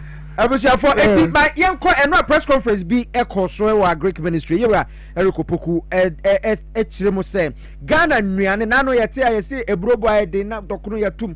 Nina is a Ghana for Bruna Yadonuistra and so Eti Dika Krabia Nasa. It's a Sasana and a problem about it. You know, one more one free Bokina de Ban or mobile more chromo price. Yesi mekobo idea jene boy do ye no bi wa eti aban edi initiative aba a kire se ye ba beboa na feed Ghana dwumadie no eno ye initiative a Ghana de aba aban de aba eno so ba bebo eti ye wura ekopoko ye so afo e de manuane ho nsensem so no enra woni nsentro for kasa ma yentie se ne osi kire nsem num ne kwan a sa dwumadie no e be fa so abo Ghana. MOFA is about to roll out the Feed Ghana program as its flagship program. This is a comprehensive program designed to implement all elements of the ITA. The Feed Ghana program is an integrated agricultural acceleration program to boost agricultural production, to feed Ghanaians and provide raw materials for agro-industry and create jobs. These efforts are intended to ultimately ensure food security, alleviate inflationary pressures on food prices, increase export potential, and support sustained economic growth in the long term. Distinguished ladies and gentlemen, the primary goal of the Feed Ghana program is straightforward: to transform Ghana's agricultural sector, reduce our import dependency, and boost both domestic production and export. We aim to ensure food security and improve nutritional outcomes while creating sustainable employment and empowering our youth and women. We Honorable Eriko Poku, ono Minister for Food and Agriculture, on now turning Kanoti Feed Ghana program now one more no idea. Baba Buana Edriane Bo, Ako from Enriania Bo. Yes, please. Yes. Ako farman so because ye de be kwa eno na bebo ama Ghana nya foreign exchange na fe sidi no say ye ne ye ka bibia for man Ghana ho a ense da anya me nwanwa se ye beka se ekom de Ghana for kuro asabi ye lord kwa akra ye tutu mu de aburo si we be fifi hwe forester etwa ye ho ahia hwe nsase ye dua bibia ma ne ye bode banche bayire emo wheat na ekom de Ghana for bi mu to the say bi mu ho a o fidi once a day. It's a program ya be Feed Ghana no. Minim Honorable Eriko Poku. Minim so be se niam de ato akwa mu a sa say Ghana uko gina market say wo to bayira. Yes 45 Ghana cedis. It scan 450,000. Na Piesie wo de ato bayira ba ko na wo da kofie kwa kodi. Ade ngina wo say ba na sa. E wo man say Ghana Yakopon ma ya asase ya ntam a eye udi duaduane a etimi bo na ye de na ye kama. Enti ye hwe na fe yen sas ni utilize no na sas de da o yantama enye hwe no Honorable Eriko Poku omomode ye fu bebre na Ghana fo ye nuane mbu yen so se de okana ni enye bi fo kran fan kwa manane na enye se ye ba betena ho na oman se de oman kama yi na ade tie a yesi yetimi kra bro di fi Burkina aburo ni akra bro di fi Burkina se ye ni aburo oman Ghana ha yetimi kra banti fi China wo Ghana. Yes, you are not. It is our program. We are Honorable Eriko Poku Abano. Ghana for you and your bam. Yan Tanechi, baby, you are the befa Yeminachi. No, mem a coma ya say Banchi, Oko Tobancha, Yabuanami and Satan City. Well, my Ghana Cromha. Then you know what's about as a Piesie. And ye, ɛbɛboa no ɔman no atumi afa no ntoma pa bi afira ɛba ne sɛ agriculture na sɛ nnuane ho nsɛm a na ɔman no nnuane atumi abam na ɛkɔm a yɛ ɛbɛtena mu no Piesie atumi afiri mu Ghana ya na yɛ too quick say yɛbɛboa me ɛna na meka no sɛ yɛwura erikopoku wɔn making sure sɛ nkratoa abanti nkratoa no na yɛkɔ aman ɛyɛ nkroto so yɛbɔ bi wɔ radio so ne TV so no na ISD phone so dibi ne nam information centers na Ghana phone tia se na wɔn form ho njim ahemfo no so tia se enuane busu a obi a ho beto no what I say ebetumi edi bi aka because sɛ wo banchi bebre na yɛ to banchi boro so a yɛwɔ start factory ɛwɔ yɛwura okudwoto ablakwa enti wo de kwa yɛbɛtɔ ba for ka sɛ ɛdɔso a yɛbɛtɔ edi ama so I think say good yankwa wo ma no so na yɛ ne nana ɔbɔ ade ɔpamboɔ enkotwetwe nkomo wono eye Cocoa Farmers Association president opanyi akwaba webu net say kida boda model 10 wo ha na okọ mo kokito mo ko ayo mo program Feed Ghana program Matias na eno a yewa erikopoku Feed Ghana program ya sa wo hwa eno na ye ne ekuafo mo hwehwe ewo ha se yemmie biemu na obia enye bi ana se aban no enkoye state farms akakraka na wonfa sa project no emfanfa ehorsa ana the president of the Concerned Farmers Association of Ghana. Concerned Farmers. All right, that's it. Farmer General. Program media. Rebecca say yedi asempa nabu 24 hours economy. Pepe naba. Oshe eye project ya yakin being a Feed Ghana initiative. It is a very nice project. Na it has come to stay. Na you be say pandemic ebe faso etinyaye. Ibe kan aban bi buy all the planting for food and jobs buy. Ikoko wi ese no e de kabubuo na bebeto me no ka say Ministry of Agriculture. Iku affordable na e do mo kokko share ye planting for food and jobs no. Do na nye de implement tuom. So you call anti page 2 no so kwa no. Ye hu na kuafo kwa yes, phase 2 of the planting for food and jobs, led by the Brand Champion. The could be almost like a kitchen in the Kokoshuku. The economy say, yet this new ministry or this new era, I see Ghana, Honorable a year or Kopoku, a year the Minister of Agriculture, Kulemapa. Into yet they will deal with me say, Obi deliver. Now, Obi deliver Manay, and then super personing down to Nayakatankatayasu. Imbiano, Imiama Yedi de Mayan, Imbiano, Ubia and Latin India. The center should be how are we going to make this Feed Ghana project? Because one, the castle will go on the backyard garden. It is good to go on the backyard garden. But then the backyard garden is in Nukrano. Yeah, starting and I check. I concerned from the starting backyard garden long time. I'm here for the month or 4 months. It is up a portrait. Na poetry na bubo a friend is akoko diamond within your house. Here ma ofie koko. Nti won ko to akoko friend say idum. Ana to ko to kusia o baby ase beta fa to kusia na Feed Ghana. Nti we Ghana kusia local area very good about to nya nya hoden.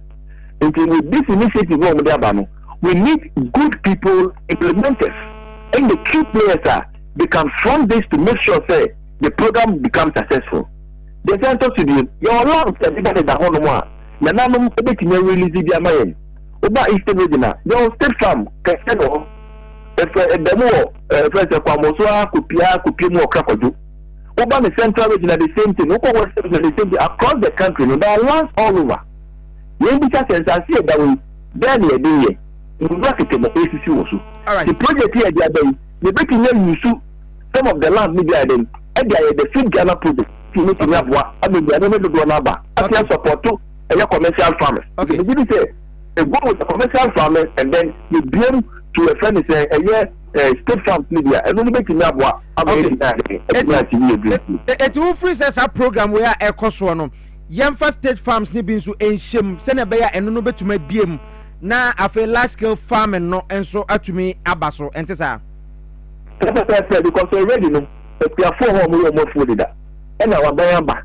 And our buy will say Feed Ghana project. The Feed Ghana project, Ukraine no one, no one here, or no one support. It is all the Bibiaba. I don't know that by the same Jumana. I don't know how far Jumani be answer farmer, no time finish in Campo.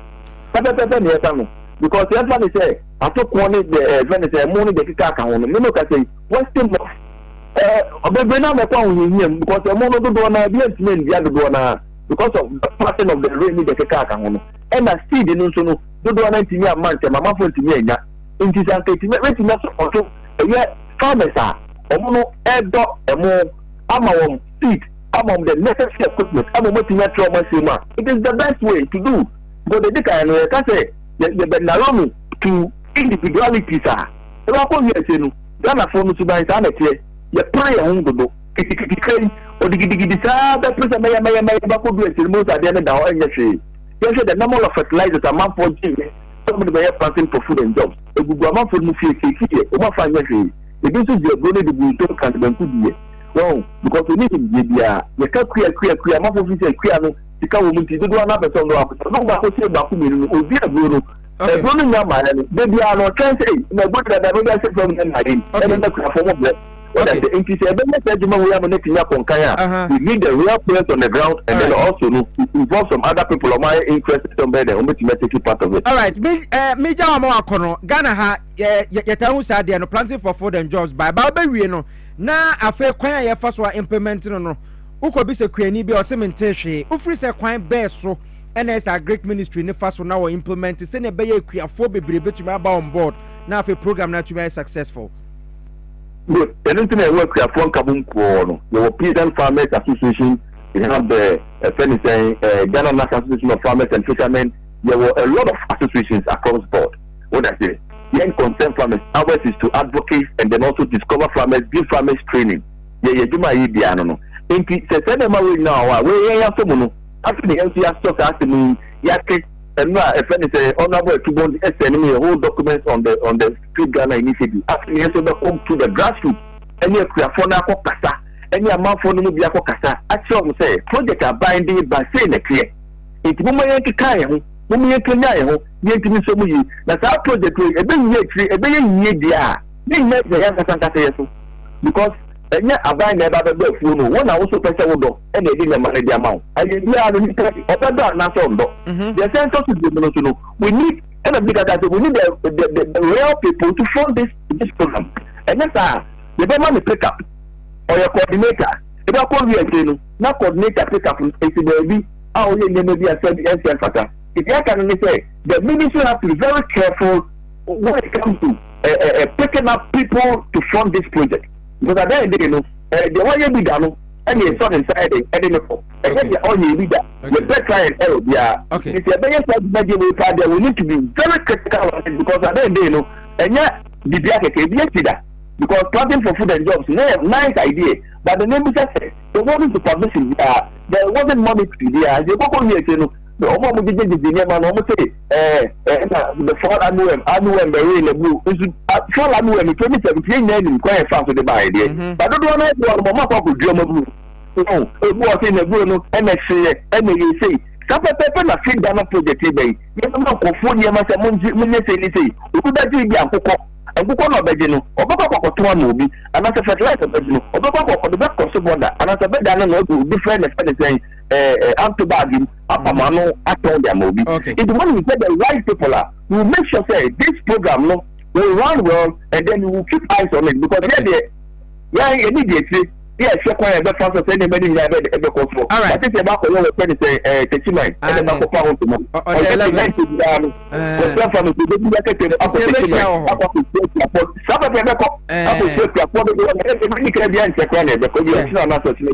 No problem.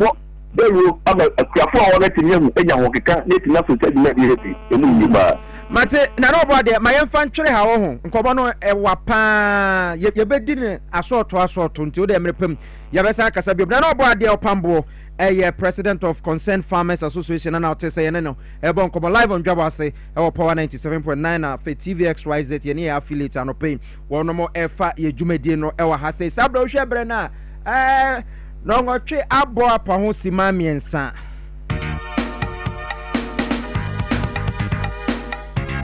Power FM.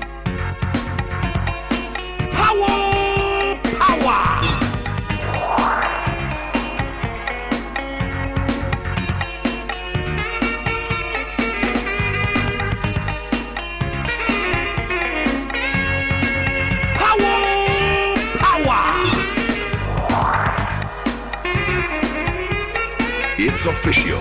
It's official. It's official.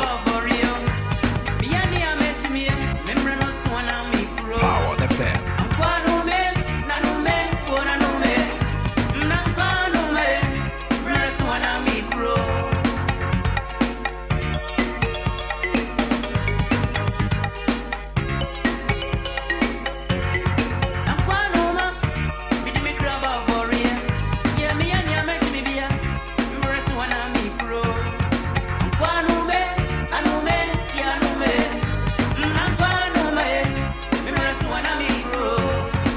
That the lemon that one and Kwanoma member of Swana Meko speaks volumes. I know pay my emotion. I'm find chami, Mr. Ramo. Kwame Minka. Piesie Okrah. Akwaba. Let's say. Nyamiado. Piesie na enano pa me begina ofie. Ba ben san. Wa mami anko aduma. Send out here. Dwabo Ase. Kwame Akwaba. Ya minia. Bibi aboko. Oh, nyamena daruma. Amanfo se wo he. Almost me wo he. Ane. Me won kran he ya. Me wo Ghana he ya. E dey na ekoso. Nyame adaruma. We de me metie for and I wan kasa nso action. Nyame adaruma. On say de wo born you me. Ene emu nsem se de sitie no. Ankwanoma ye braso. It is our breed. They will say, you move on to the next chapter of our lives. And about radio, Jumaya Piesie, Minunim said, Yasum for the past 18 years. Yeah. Me didn't fear doing what China radio. Sabra Grana Mini, I wouldn't crack the Okrah say, Radio Jumano, Messiah Wadia. But no Messiah Wadia to say, Ewa Medem, to say David. No, or him, so.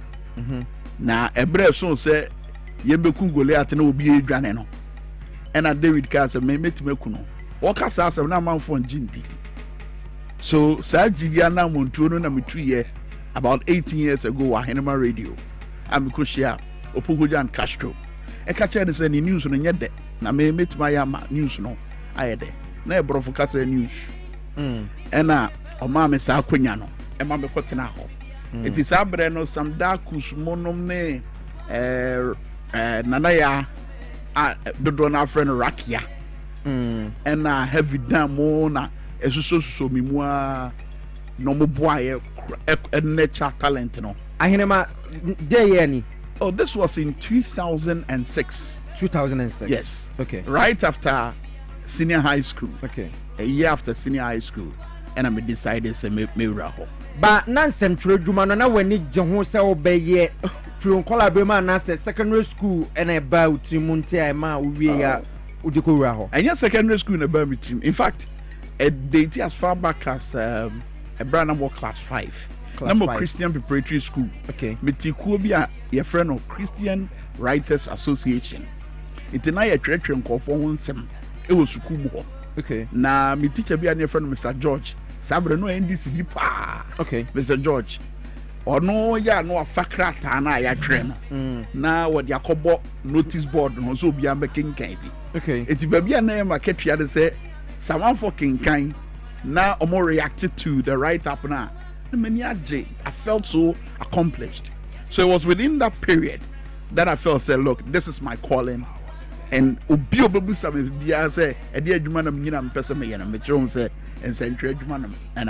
as far back as class 5. Yes. Now what dice was obeying some training. How many years? I think I did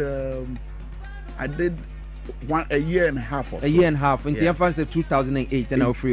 And I do any training. And I'm doing any HFM briefly. HFM. Sir, Brofo and I okay. HFM. Sir, no more Cabrofo news. No more Cabrofo news. Sabre no. Say the radio SYZ you know. Obey Ochi. Ebo no ndua. Na Brofo news. And then I copy more. HFM no. baby and I'm in the year Juma Hinema Radio. Okay. And I recommend them a chair, the late Amwako. Okay. A news editor no, Ash FM. Okay. And I may call join you more. Until I want to call join you more na and Krata 7 or Muntin team ye. Okay. And me person may come back to that story. Yeah. So the managers decided say one and say buy and move free ho. Okay. And I was wondering why. It's a muno and I'm going to some say ladi ayenene. I know Joy News. And all Joy News. And what do we call Jumedi be so a friend or I'm a cum court. Oh, Love FM. This abra none a lawyer some way in no. Now you were radio show. Oh, Love FM. That I'm not called law school. No, you radio show. I'm a cum court. Okay. So this should be like 2009. No, not 2000, 2008 one. Okay. Nation no also dying at this area or dear man for some in Hong Kong. Okay. So the long and short of this long winding story that we are telling this morning, and they said, Sakwen to any more experience, any nim dear, and a dear bedrew a year XYZ. Because it's a whole free on our call Boss FM, right? Boss FM. Free Boss FM now. And about City FM. City FM and crying. Yes. Near do bank crying any city. The enemy bank crying any city. Okay. But South and make sure we book me because I'll spoil that thing. Okay. It's time ben okopie or Pravda. Pravda me kopie ho 2011. 2011. Yes. After City. After TV Africa. After TV Africa. Into free City no ko TV Africa. Yes. Ekoye kasebo ho. In fact, not City FM ho no. Na me person me here part time. With TV Africa. Okay. Because that is what they offered me. Say member kind news kakra. Wabra me ye medjuma with City FM. Okay. But City FM managers no affiliate at that time say it was me choose back. Okay. And now my loyalty was to Frechidi. Okay. And Frechidi is one pillar beer or boy and mammy tintin once and trade human. Okay. In fact, or pushing me a normal be brave. Frechidi of Ayalolo. Of formerly of Ayalolo. Yeah. Frechidi of City FM. Frechidi of Joy FM. Frechidi of Obraforce music. Say me was it a headline news as we near Frechidi. So those days on Joy FM no more headline news on top of the hour. Yeah. And those days on enough Frechidi it play a pivotal role on the headline news. Okay. It's anything or bra for the years I know say headline news and so we near Frechidi. So Frechidi played a critical role. Samalata Mensa played a critical role in my journalism career. Okay. In fact, Obi or managing station Bia Mikumbiano. It play a critical role. Freche Sapon, Boss FM, one general manager. In fact, at a point, I Hinema Radio obey general manager, Emma Hinema Radio. So he spotted the talent then and felt, oh no, we are Brofo market. We are tree market, we are Brofo market. So when he set up a year Boss FM, no, when he made she a no, and then he felt the need, said, maybe join the team, no. And whilst at Boss FM, I report to my City FM. So there was a comment that they passed in the corridors of City FM say, and that comment was reiterated when I joined City FM. You understand? So there's this whole feeling say, but look at the likes of yourself, Emmanuel Usu. Look at the likes of Akoto. You were your friend at formerly of City FM, now Joy. You know, Cabo English. Look at Eno Safo on channel 1 TV. NY DJ, YFM. So nobody should get it twisted and say, okay, so from TV Africa, and I call Pravda. And I'm called Pravda. Then I occupy Joy FM. Okay, so this is how it happened. Pravda no omotonye. Edema Vision 1-4. Okay. And so it needed to fold up. But I saw it coming. I don't know how these things happen to me. I saw most of the times when I say, at the end of the coffee, I feel it instinctively. And I'm a free shipping him. And then I was at Palace Shopping Mall. Okay. And I'm my girlfriend then. Okay. Who is my wife today. Okay. Sika. Now shopping or Palace Shopping Mall. Okay. And you Emma Morrison. She spotted Emma Morrison. Okay. I said, is that not Emma Morrison? I'm saying, yeah, that's it. Do you want to talk to her? Let's go. No offer it. I'm saying, come on, let's go. Guy, and I'm calling saying, I'm saying, hi Emma. Good morning. How are you? My name is Prince Minka. Okay. I host a morning show on Pravda Radio. I said, "Oh, Pravda, I've been listening to you guys. It incommoded the one or the number a day. Mame. No say anytime be a me free, be a me friend. So I was visiting Piesie Okrah, who used to work at TV Africa with me. Okay. Ewa Joy. Okay. Piesie Okrah no host to PM Express. Okay. Ewa Joy FM. At that time. Ewa Joy News. Joy News. Saturday multi TV Joy News. I feel about fresh. Okay. Eti mikosra Piesie Okrah. Then Piesie Okrah says Yanko Emma Morrison. I don't know if it was a trap. So when we entered, then she told Emma Morrison said be interested in joining Joy News. Okay. I said, oh, I don't cry with Shami Pain. And then one conversation led to the other. And boom. This was which year? This was somewhere 2013. 2013. Yes. 2013. What could Joy FM? What could Joy FM? Jai Asa Kubium. Yes. What by XYZ Jai Asa Kubium? Yes. Tell me that story. Oh, that story will be in the book.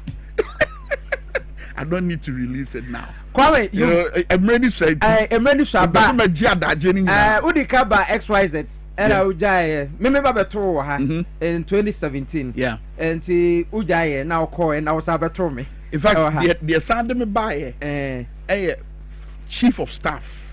Our tiswene. And komobi on me dear with them. Na san komo metro me book. Okay. And komo on me deal with them, no, gave me that conviction and said, look, it is time to work for the country Ghana. It's about Ghana. Okay. So then I decided to come join XYZ. And then push later in 2018 the change agenda. Okay. Push the change. It was not a John Mahama agenda. It was not. And for those of you who listen and watch us and think say NDC bidding and that, no, at that time Ghana needed a strong media house. A bit makasama Ghana for. And so all the people who work here at XYZ, from yourself, Beposo Hima, or Hinababuama Benye, Mugabe Mase, so who the passion with which we speak, it is based on our love for our country. Pania pese ye mine ye.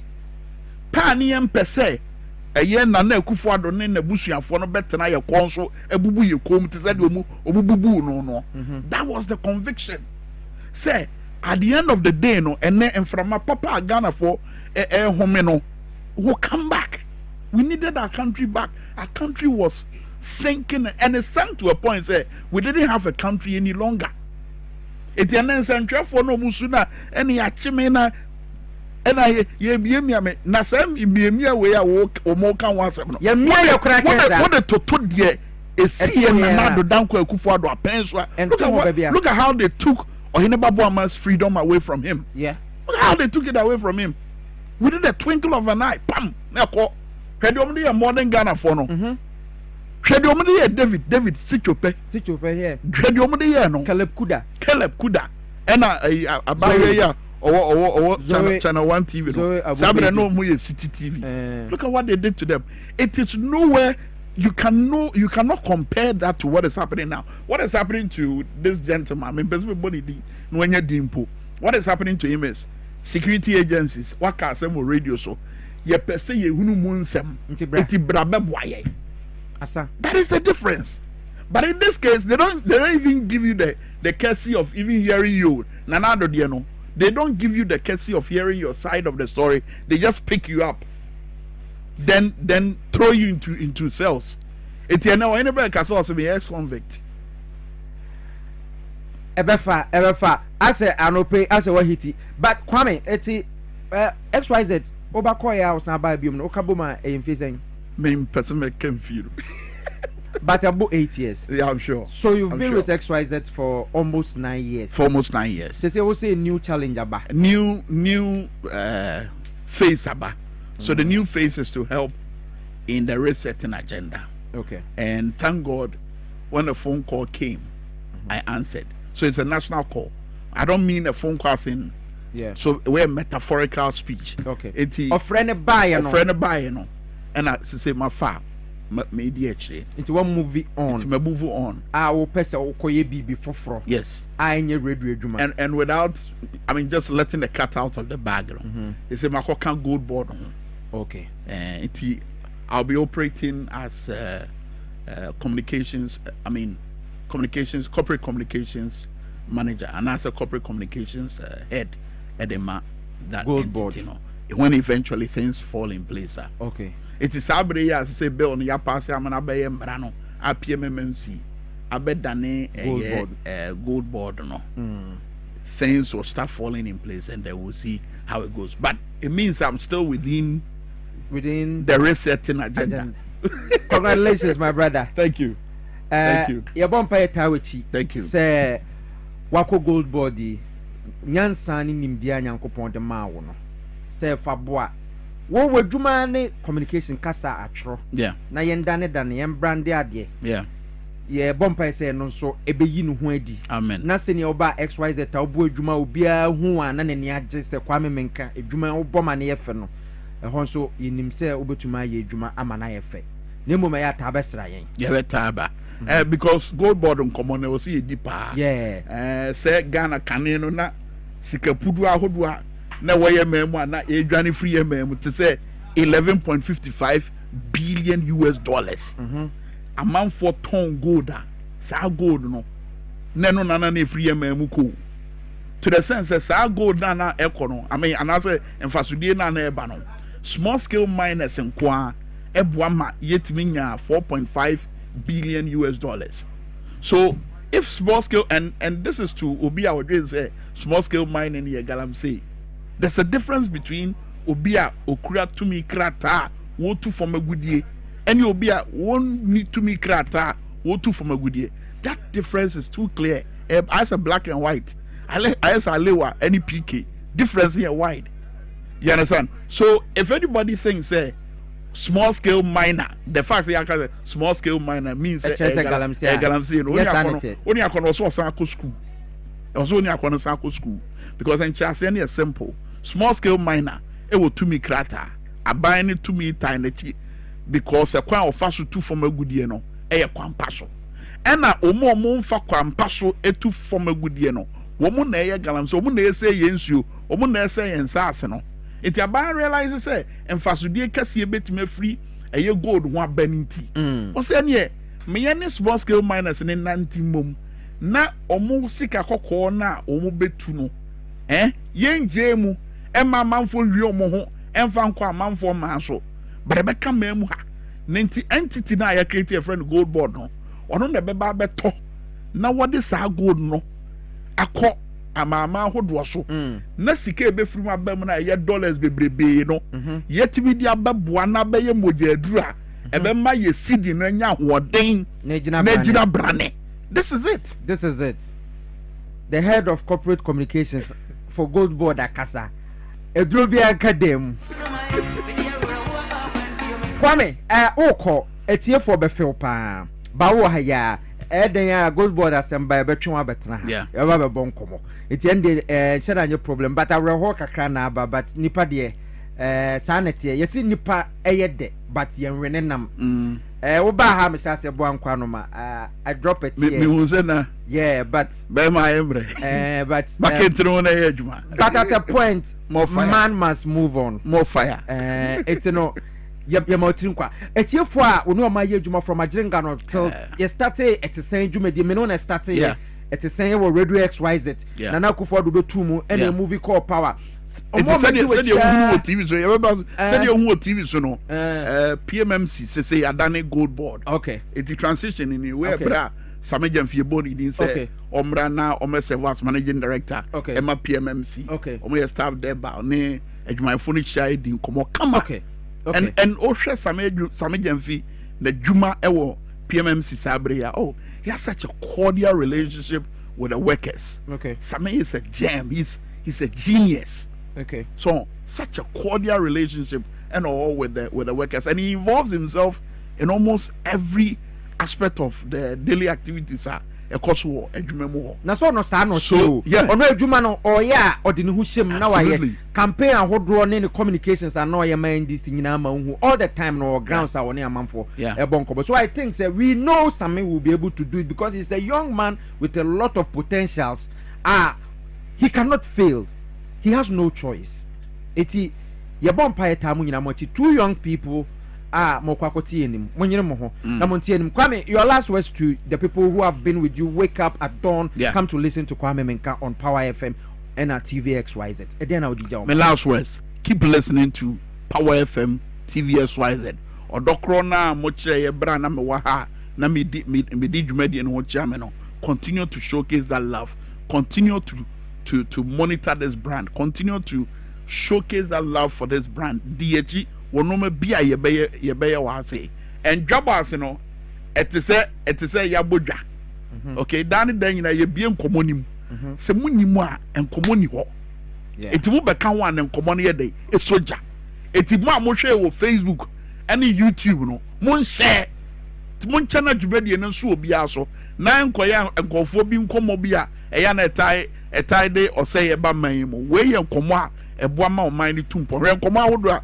mudi anopai fa galamse nsem ho ye bambo ho nsem woni red nsem ye ba ye ni nyina ye futu eboa ma mebunu no adwen esi no ma bi ekoso o ma mu a ebetime de yedie abraye so keep listening to Power FM keep watching TVXYZ and monitor us on Dwabo Ase. Medase. Kwame Menka medase nyankopon Israel. 18 years in the media industry. If you makuma kudungotwe. Ahinema Radio Ash FM. We in a good year ha. I know it is going to be a sad morning to a lot of people, including myself here.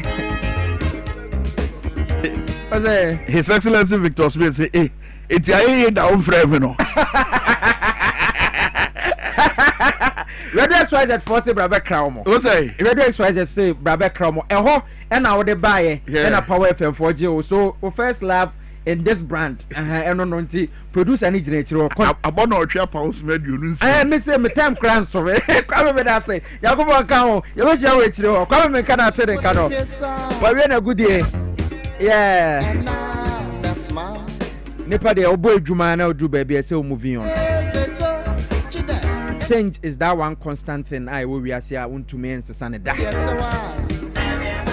Dwabo Ase juma de no ye to so de amamo.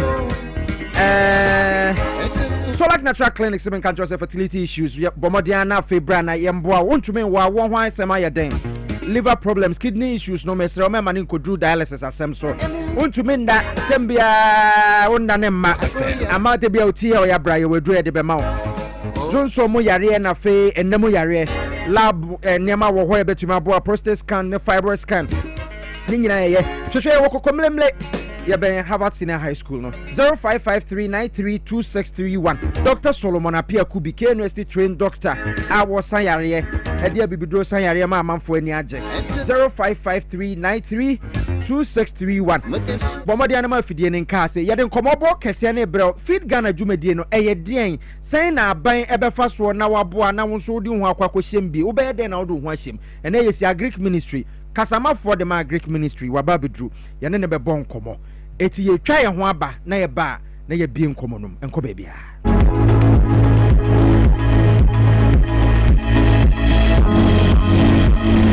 Mamina wase enano pe na memfa enchiasronku infi True World Pharmaceutical Company Limited ema yahwefo ni yetifo mama yakase True World Pharmaceutical eye company kasia yakokofa enu papa ediefi India ediaba omega na muha ebo adwuma na ebo amanfo yeno ni nyina eye no bi Food and Drugs Authority aye nhwehwemu ediafa yeno ni nyina ho agya tum se yeno no eye papa ebo adwuma intigana for emfansa wo mo ho yawe enu aye de abadwaman so no edoso na mum eneye brani sa intimesero se ubeyi wasomu yi na mabobo no kakra ne nyawe a esa ye kono ye ko yenim no me de telephone number ne betudwa ebia na matimi acheche yawe mu sania wo hwehwe no ebia na ebresu nti yentumi ankasa mfa yawe ho a na enu nchese ye ni wadru ufa yin telephone number no na onye di nkomo a na nanom so oton yawe a na unya no wadru edru ba kwa medical yakasa fa ho True World Vision Capsules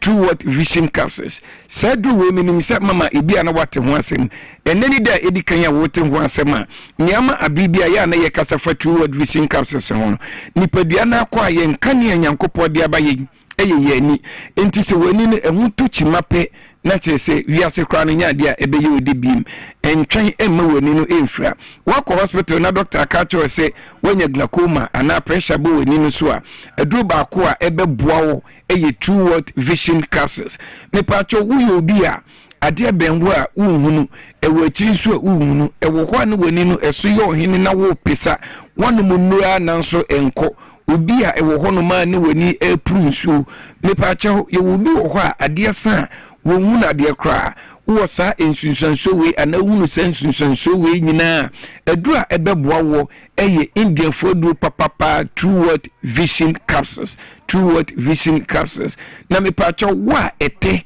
esi wani so ne potoka se me yeka ne cataract no etesi wani so a me pa cho etene esi ani ni so a ehya ase efifi ketekete enkakra na etene eyekese na ekata wani kosua lens no so utena se ya hwa na etene kata wani kosua lens ni nyina so a automatically abu wani fra no me pa cho entena se ntwen ema wani no enfra eniyari bia wo eni sunsanso bia uhunu no me pa cho eduro ba kwa ebebo na ebo adwuma eye true world vision capsules a eye India food papa me pa cho eye capsules na uji na wakai na waji true world yedura eye powder no stem cell true world stem cell no eni edura eye powder no onuma na wakai na waji eno nso bi aka ho afi ma me nkasam fi yedura ye friend joint fortis me pa cho uyo bi a waposo ohuna nyina eyo ya okotodwe emututu usisi yo ya oje ho a enji me pa cho edura ebeboa wo eye two word ye edura ye friend joint fortis eno eye adwuma ewu ye nu mpem ene yaposo enti ni akofa ohaw no ene sisi yare ene ede aba nyina okotodwe na emu yo ya ahono me pa cho o joint no o catholic grego na ewo okotodwe ene waposo ebia na eho na ahwe anase eho atochima no oma onsa eka joint fortis na eni de mu a ebeyi sa ohaw ni nyina fi honum ama wasomu atumi adwo na afre ma menkasa mfa edura ye fra ni nerve alive ye nerve alive no nso no eye entinimu adwuma na esa entinimu yare me pa chaw obedi hu se wanya intinimu yare unya intinimu yare na ema unan yi otititi onsanso yi otititi me pacho obi wo ho a se wo fa ade a ehye ana ade a enyunu ice block ana so wodini satunso hye mu pa wonya feelings bia wonya tinka bia se waso ade a enyunu ana se ade a emu ehye obi wo ho a wonante a na yese ni memu afiri mfifiri ana se ni nsemu nyina efiri mfifiri wo ho a na yese panie di ewu woni nemu ana se ni nsemu me pacho unsensunso we nyina na ekasa kyewe se wonya intinimu yare afi obi nso wo ho a wonya intinimu yare na ema uye bema utiminya enemu mmeye ubema no emutimi ye mre utiminya sisi yare ensunso no doso na mum yebre no ene yebre ni swa ebia na mantimi amo yare so true word pharmaceutical Indian food no ahodo ayede abadwaman so no doso menim yare a etete wo enu amabubo so ebia na upibia to bomodin ya na fa ye contact number no na baabi a wo bia no ye betcho pharmacy drugstore anase Herbal shop a ebenwa ubetimi anya yedru ni bi ato ubefra yen ewo 0558 724 302 0558 724 302 0558 724 302 and 0595 58 2628 059 558 2628 059 558 2628 ufre number we mu bia me pacho ni opese uhunu edifa yendo no ho ba bia wo a wote yenka efri yare bia edu nya esan edwenti yentimi ammo oyare no so nyina no me pacho ibenya ntobose doctors ne nurses a wo mu wo true word pharmaceutical company limited ebenya ho abotre ne ye ni wodi nkomo na ba bia wo bia Ghana fa na ba bia yetumi abomodin ama wonsa aka ye no ni bi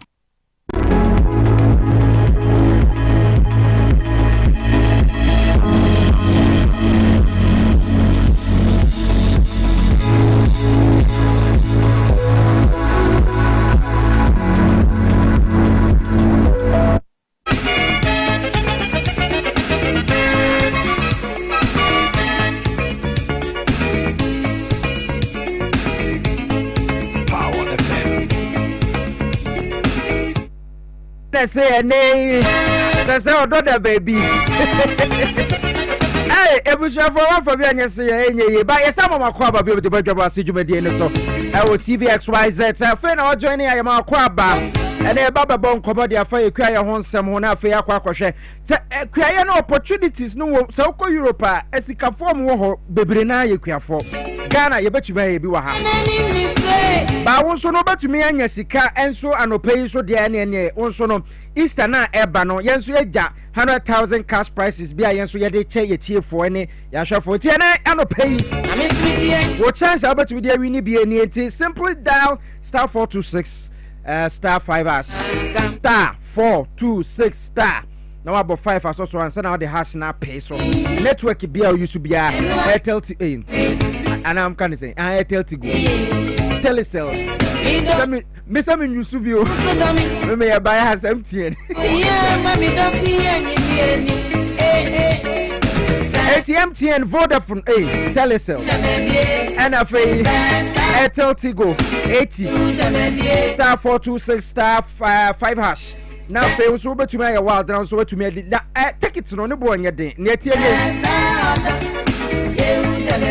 tie nie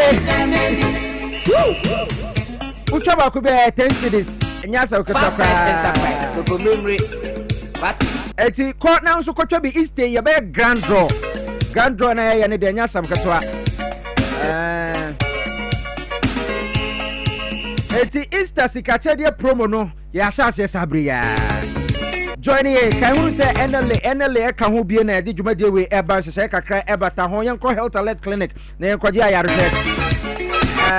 hono yare bia how bia obetumi akọ na afa bibia enso atumi akonkai ulcer treatment no ye ulcer yana yaje award sa na ade ba kwa eden so se typhoid na afa cholesterol obi o wa ne cholesterol ntinuani bebre wontumi ndi bi o how no Sanitation health alert clinic 2023 award ya gibi afi we yesa akwa gibi yewo machines so hwa ye de hwe widie no yesa o massage ne physio eno so koso kama orokodo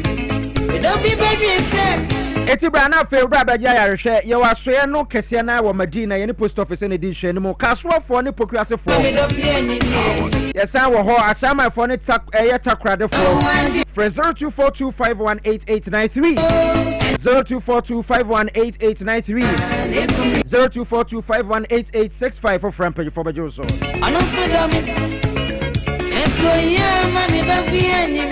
let's talk educational consultancy country say 12 months oba no be ko school wo makwanti wo ye career woman wo ye career man wo ye adwuma wo dwen se wo ba no kwan be so na obefa so na wako school na fe opon a yakipu na ma na ba befa wade akofie. Let's talk educational consult from 6 months to 6 years.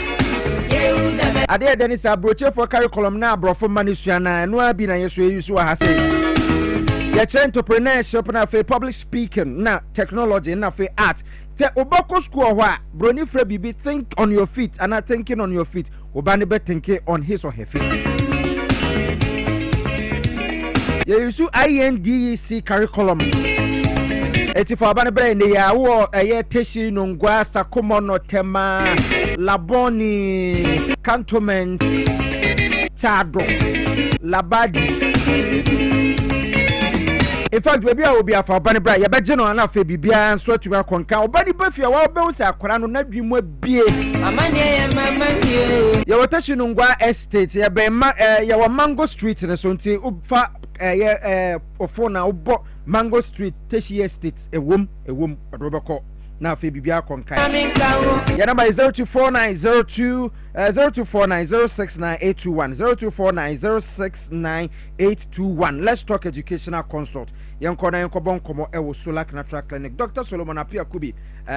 Yako na yan na panfo akwa kobon komo. Yare ahodro ne liver na kidney issues no. Wuni sika ntumi san ho yare. Bon kaya na wahu bibia tutumrika na ko hosesie. Yakwa kobo no komo yeba. Yewra preculate from the Greek ministry ebetna senafe. Yaden komo bona aka ni nyina enso atumi atoa so nti for questions ne bra. Mausa manfo bisase. Ade internet for WhatsApp number ento na messages number. WhatsApp number ni 0208984166 0208984166. Mode ba yeba ken kai dia mamo Desmond fami tu na yenko yekoso la kaba sisia no me no di ne yie pa na se ne so ma wate empanimfo se bambo atrema eye chen ayaresa bokiti na woni pa bia wote asase so a e wo se u take you upon so serious and before enye yenya because said ye se wo ye no omode eye asa ene enuomanuma bi ana hye yen enti ama ya pomden no yan take it serious see yanko hospital no because yen nyini na no ne yesuro mpane ye wo ene said ye enuomate. In fact, let me tell you something. Yewo yadie bia etaha nipa seriously. Na yadie etaha nipa no baako eye kidney, baako eye liver. Na sɛdeɛ nyame bɔ nipa no kidney nte sɛ ani, nte sɛ hwene, nte sɛ ano, nte sɛ wɔnsa anawuti ye yehu. Na ɔde saa nneɛma no de hinta nipadua no mu. Enti sɛ biribi tɔtema ɛwɔ wo kidney ɛne wo liver ho a sɛ nsunsuansoɔ no mpieyɛ ɛwɔ nipadua no mu a na before sɛ nsunsuansoɔ no so bɛba no na adeɛ no say beyond repairs a woyɛ ho hwee a ɛnyɛ yie. Na saa nneɛma no nti ana ama doctor Penia wada Solak Natural Clinic no wadu domo sukwa akwakofa no ma papa e dia base e wo se obia kidney ene ne liver oheni yi na so kidney ene wo liver obeye na hweyi a e wo se oba Solak Natural Clinic na babeje apomdintie kidney aduro yenton was torn because we ba just say ye do fa test ahudum ni ye check hunu say papa kidney ya wakan ampa asay ana eye kama ni liver asay ana eye kama no mo check say no ma ni nyina wi a ansana o mama hu aduro ama hu ato. Look, mama ni uni enkomo simple one way. Na shene nsoma me mesrawo. Obi no sase edian ena eye kidney. Wo kidney no ena esoni ensuo ene liquid product ewura ni padua no no esome so. It one drink, one nsuo, one way no esone so a na enyi ne panam moja no na de enye no e de afadun som na epie na tomre bi a obehu sei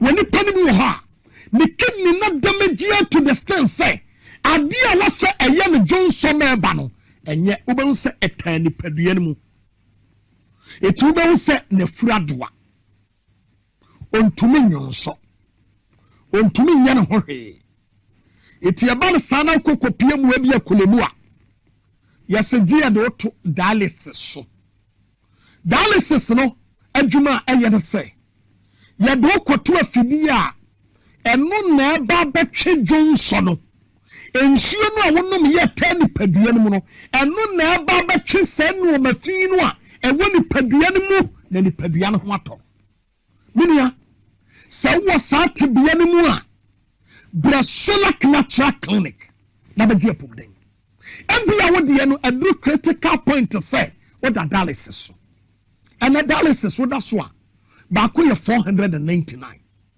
say bi crack ho a week wo betumi akọ 2 times and 3 times a week na sika no do say na wo Solak Natural Clinic na wo de wo ma waduro na check ni padua no wo de farse asay awi na be check we obi wo ha wo be say woyɛ adwuma kakra bi no wabrɛ ɛnyɛ yadeɛ nyinaa ananya kidney ni nyinaa na liver ni nyinaa na bɛka sɛ wabrɛ tie ne ye but bi wɔ ha woyɛ adwuma kakra no wabrɛ wonante ɛhatu ha frequently sɛ ɛtoa so a check your kidney and your liver bi ɛtɔ so obi wɔ ha ɛnyɛ sɛ bi ɛnoa na asɛn ne na but ɔda na adwo ntumi na wɔte ne ho kɔtwe watwiram na wato ne ho atwene atwiram na wato ne ho akɔtwene ha na wato ne ho atwene ha ntumi na sɛ wo saa tabia no na saa problem ne bia go to Solak Natural Clinic na kɔ check me munya Solak Natural Clinic emro nyina yɛ natural yɛmfrɛ mu ebibiduro die mu ɛne yɛyɛ deɛ na yɛ nananom no yɛ a na yɛnte kidney ne liver yadeɛ no ɛno bi wɔn sɛ amanfoɔ hyɛ da hyɛ aseɛ sɛ yɛnhyɛ dan keka nsɛm bi yɛ a yɛde bɛgu yɛhaba nnuro anim ase ɛti wɔn hyɛ aseɛ sɛ o yɛnka sɛ o kidney ɛsɛ yɛ a ɛkyerɛ sɛ wɔn anoma bibiduro but there is no scientific proof yɛ kyerɛ sɛ obi noma bibiduro ɛna sɛ ne kidney rather ɛyɛ aborɔfoduro ɛna sɛ kidney wate afei obi wɔ ha obi nsɛ ne honam kano na ha keka no na ha ne keka no na ne ho keka no pepɛ na wɔti na wɔdwi na wɔti na wɔdwi kyakere wɔtete ne ho ama ne ho yɛ te sɛ maame yɛ a wɔda hɔ yi wahu obi wɔ ha ɔsɔre anɔpa wobɛhu sɛ n'anim ahohono ɛde asɛm ɔsɛm anim o wobɛhu sɛ ne nase ataatae ne nana ayɛ sɛ gyepim no wode wo nsɛm nia no atom menua sɛ wo nan ɛte sɛi ana wowɔ this problem a kɔ Solak Natural Clinic obi wɔ ha ne muscles no emogya no aboba paapɔ dedam check hwɛ wɔ nipa bi wɔ ha ontumi nhome ontumi nyɛ bi breathing out ontumi nyɛ na home na yɛ sini munia wɔ saa tebea ne bia check wo kidney ne wo liver nanum ato ontumi ne di ɛnyɛ sɛ wate ba omiya ho asɛm bi na nanum ato ɛne yɛ me de ayɛ example medro no mato wate ɛnyɛ sɛ bi a wate abɔfo sɛm bi na mu da bia nanum ato abia na nyɛ ne de ɛnyɛ sɛ wodi agya obi bi da bia nanum ayɛ ne basa ɔda roma check wo kidney ɛne wo liver hwɛ obi wɔ ha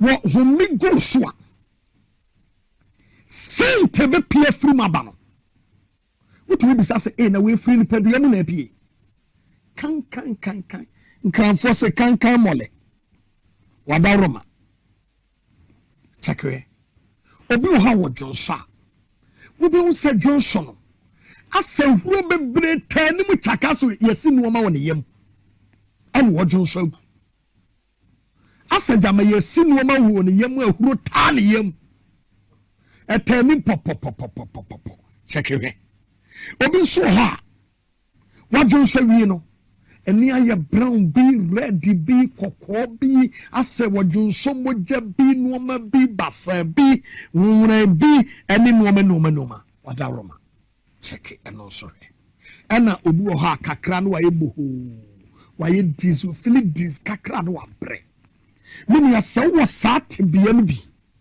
ana wɔ saa problem no bi a check your kidney ba bi a ye check ɛyɛ Solak Natural Clinic was a quality first ko check dowra ho na kwaji wapom den emfa nuoma ni agro memfa nuoma ni agro na me do me pese wo transiche da bia no asema me ka chema no se Dr. Solomon wono na ye doctor na wakasa wachechire duro no mu ammatie no yade no doctor kasa fast dodo ana me se doctor Dwabo Ase eba gumbe and battleground near the programs the amia metric said the beya Ghana for bete wase because kidney ne liver no e kumni padodo minia number me is 0553 93 2631 0553 93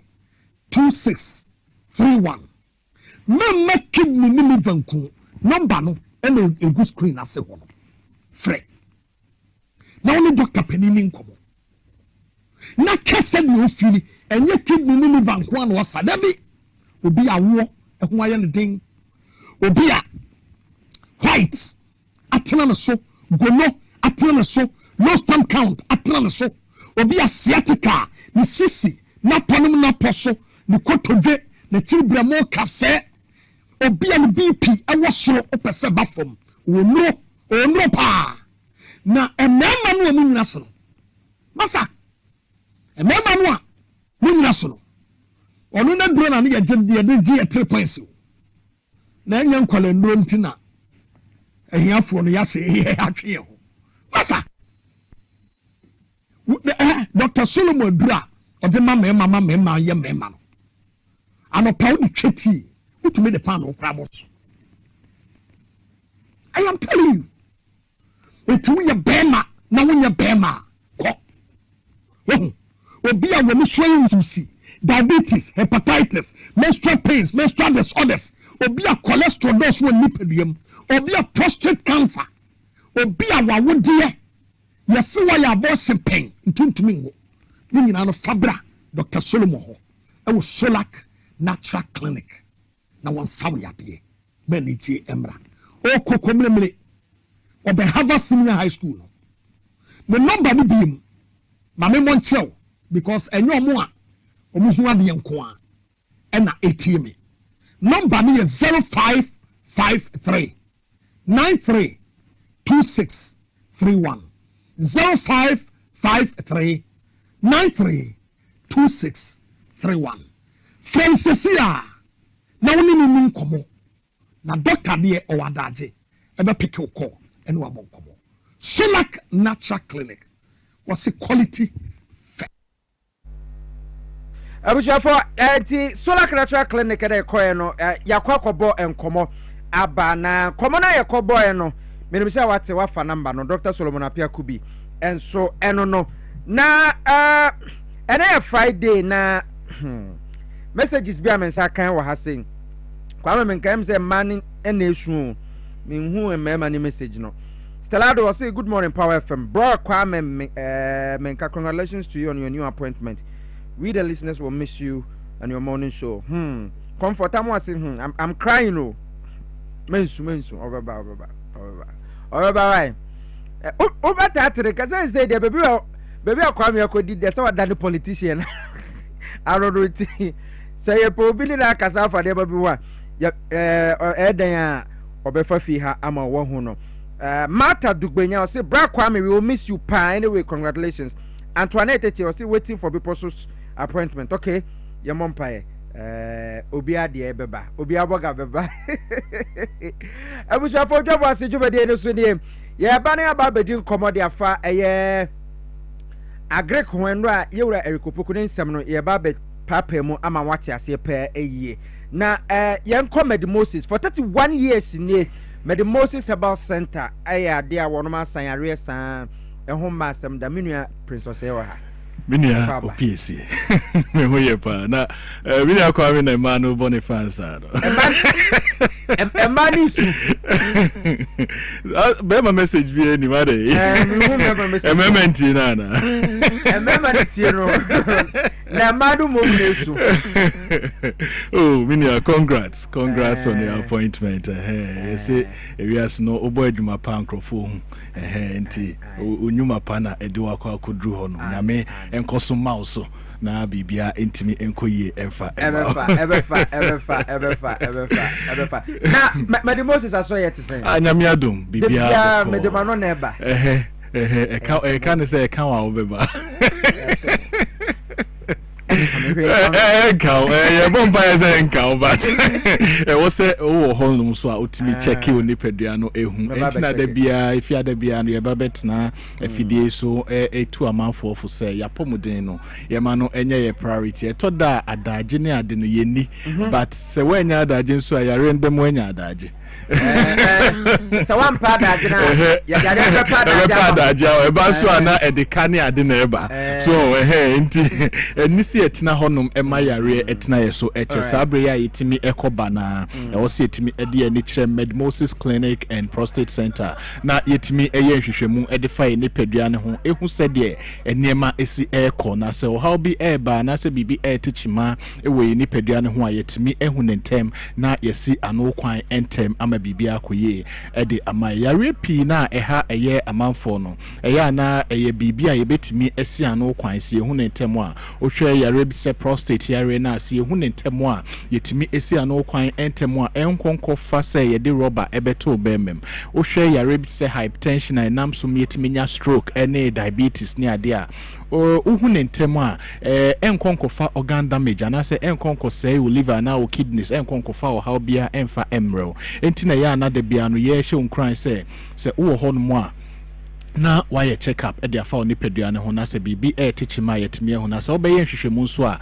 Moses Clinic and Prostate Center ana e wo se do ani ekire na ye hwehwemu e de fa oni pedua ne ho ehu se bibia eye okay ya na obi ohodmo se ontiapo ana se niema enkoye woni ne pedua nim nanso no obekọ akoye test yes bibia eye fine ya na bibia akoye test no se wanya the right machines ana so wanya fidipa eno no betimi ahwe oni pedua ne ya ebetimi anamso ama eye yare no ye hu ne ye ntina metonsa ede a kiro se Moses Clinic and Prostate Center oba ye wo machines a ye de be ye hwehwemu ehu se bia opeso check your liver opeso check your kidneys opeso check your cholesterol ana se bia yare bi awo hu but unhu de how potea for nitre Moses Clinic and Prostate Center ne enhwe onipedua no ema ye for the ultrasound machine a ye timi edi twa nipedua no ehwe se bia o how be astart eba obitimi ba ebetwa ne kidney no na bibia friends a kidney cyst ana se bia nso bia ba begina kidneys ne ho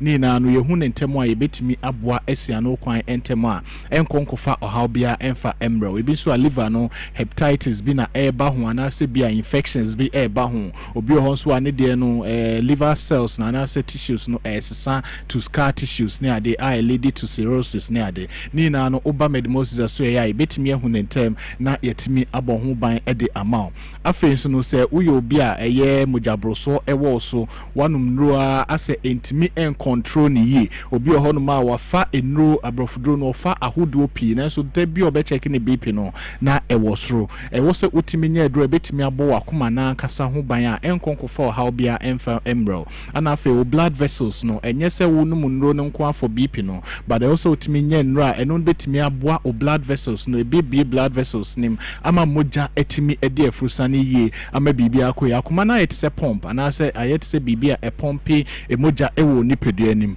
but air pumping so bibia air fa na se bibia moja no ebefa no e wo se ekwan ni mu etimi bie ma moja no etimi di efrusani ye se ekwan ni mu entimi emie ye ana se o blood vessels ni mu emie ye e wo se akoma no edi pressure emu edin ane pompi moja no entini na no betimi anam so ama o pressure no akosro odo ani chemed Moses a betimi ahwe a check eye o veins ni manase wontine ni mahwe se bia cholesterol bi abuild up ewo moja ni ma ama eye wo moja no entimi eni efusani ye anampo no ohaw bi ekoso a ama wakoma no entimi emoyi a ni na na yebetimi ahwe ama bibia akoyi ede amount we bema na prostate yare ana ha watch scan wo baby aka che se bia o prostate no ayekese anampo no why blood test PSA test no amia hu se o prostate no o how aba ho afo ani kire medimosis se de din no etie no eye prostate center nti se ba efa bibia efa o prostate no efa bibia efa dwonso a emaye ni adede a odo ani kire medimosis ana che se yare no last stop ana odi wani akire ne yebetimi ahwe na yetimi aboa ma bibia akoye ede amount eya na ebi mu mu eba ho no mu a ya hye ne rubber anase obi ho no mu obeba ne de rubber hye ne be me obi krampo ho no me suprapubic catheter anase rubber no ye de hye ne fru mu oba medmosis aso ye ne ma onuro ne cheki hu de ekwa ye betimi ahwe aboa ama rubber ne kra ne yetimi ayi ama wetimi adwonso nkrofo pi ade achi ade sanyina nkrofo pi ba ho no mu a nyame adom yetimi yo mu rubber no ema mu etimi adwonso yi ema bibia koye nkrofo pi so ho no mu a omu ba na se bia ohaw bi ana aba eye omu prostate ne ho a enam so ama prostate no entimi nye na dwuma yi se de wo se ya yetimi ema mu no herbal medicines a eno no etimi eboa reduce prostate no size shene so say yenro no shrink prostate no say mti bia watch scan na prostate ne kese no aye kese to the extent say the pressure at your blood and so a edro no ebe reduce size na afen so atimi improve urine flow ama bibia etimi akoye edi amount eti so you be a ochim ansa na Johnson na ba ojonso wi na Johnson ni bia kem ojonso a ase de wayase eye oya ojonso a say ye de na Johnson no entimi mai ojonso na se bia emu epai mienu anampo no uyo bia osisi eye oya ya tebre bia mekaze be ma se osisi oya eni se odidi agro ebetimi aba say prostate area ni bimpo na air pressure eye sacral bone dompe na ewo osisi echi ho no se prostate no etimi eye kese to the sense ebetimi a pressure on sacral bone no obi ho krampo a wanya kokram ewo ne prostate nim ama na spread air ko ne bones mu eno no so no etimi edi severe waist pains etimi eba se uhu sa oha ne bia entina ho no monka so ebia mi nyini ntina misisi me ya na se madwuma me yen metina se chenti na ama misisi me ya ewo so otimi check prostate no ehwe se prostate no eye okay a ewo mu se adwuma ne enema ne ade betimi ama osisi aya oya de nenso no prostate ne so eye one of the things eno so no etimi ema osisi etimi ye oya we ye one of the things signals be aye pk ewo ya so ho no obi ho no beba no ne only complain or the beba eye waist pain obeba se ne sisi eye ne ye nti ono mpo de enko oba betwa x-ray ahwe se bia wenya spondylosis anase bia sciatic yama for sciatic wenya bi nenso no obeba ebe ye nhwehwemu na chese prostate no na aye kese a air pressure on the sacral bone ye dompe na woni sisi nim no ama no experiences are waist pain to ye bema na umfie no ko na nim free 35 edeko no start experience waist pain sa entina honum sebia ufa painkillers anase otuto nrobi anonum ewo se oba medmosis aso e ne check o prostate no ehwe sebia enye no na aye kese a air pressure on prostate na se ye check na se enye no so a ye wonu ho no ma ye di treat yaw no e ba yaw so a ye wonu a yetimi edi treat o yaw no e ma bibia ko e but se hu se ye prostate no na e ba san so a ye betimi ama onu a ebe treat prostate na face no ya san so ama onu e be ma o yaw no so no etimi akọ eti bibia ha obia no odo ani medmosis aso ya betimi ahwe aboa ama bibia akoye ediama wo yoba na wutie me na eye enemu yare anase eye candidiasis ne ade eba na ekọ afo ani kire medmosis clinic and prostate center na yentimi enye hwehwemu emfa ema na say no there are a lot of resistance of these antimicrobials because of say the abuse enro no obi ohonuma bibi eye ne kakra bia no akọ drugstore no akọto edro no anom se wen hu yare no the main infection na how no amfa enu ehu adru anka na obenu numro pi na ebesoso anu kakra but ewo mu ana asanso aba enu nenam so a sese no ama eye medical field no yenye a lot of eye antimicrobial resistance enu eye bibia echese ebia wafa edru anaso when infections be off edru but because one complete you dosage no anampo no when hu the right eye microbe na cause so sa yare ntino na ama yare no ase wakosoro yare no wenu na onum ye no entimi enku omunti ama omu hompo ayedin enti ubon se afi no symptoms ne ko down kakra omu ana asanso aba eba na se okoko fasa edro kro na ubon se obenum na afi no entimi enku bim na wo se ma o enura anu edin enti se umpese ubenya sa resistance ne biafo ni chere medmosis eye clinic and prostate center menu aba na yenye sa hwehwemu no enfa unipedua no infections no de ye wo mu ahodo pi ye wo so many types of infections and I say mo na de yare eba no ye wo mu ahodo pi but e wo se etimi check wo de no ehwe de how na afi ni etimi ma onu a eye tailored for that particular infections no na eno no etimi eboa ekum infections ni na ema bibia etimi ekoyi edema enti oba medmosis a bibia friends a recurrent infection de nya de say ubetimi enya bi ewo ho because ye nura ye use no eye multi compound and I say eye nura ahodo pi na ne aka bomu a ye use a ewo ho no mu a emo a grow resistance to most of these antimicrobials antimicrobials no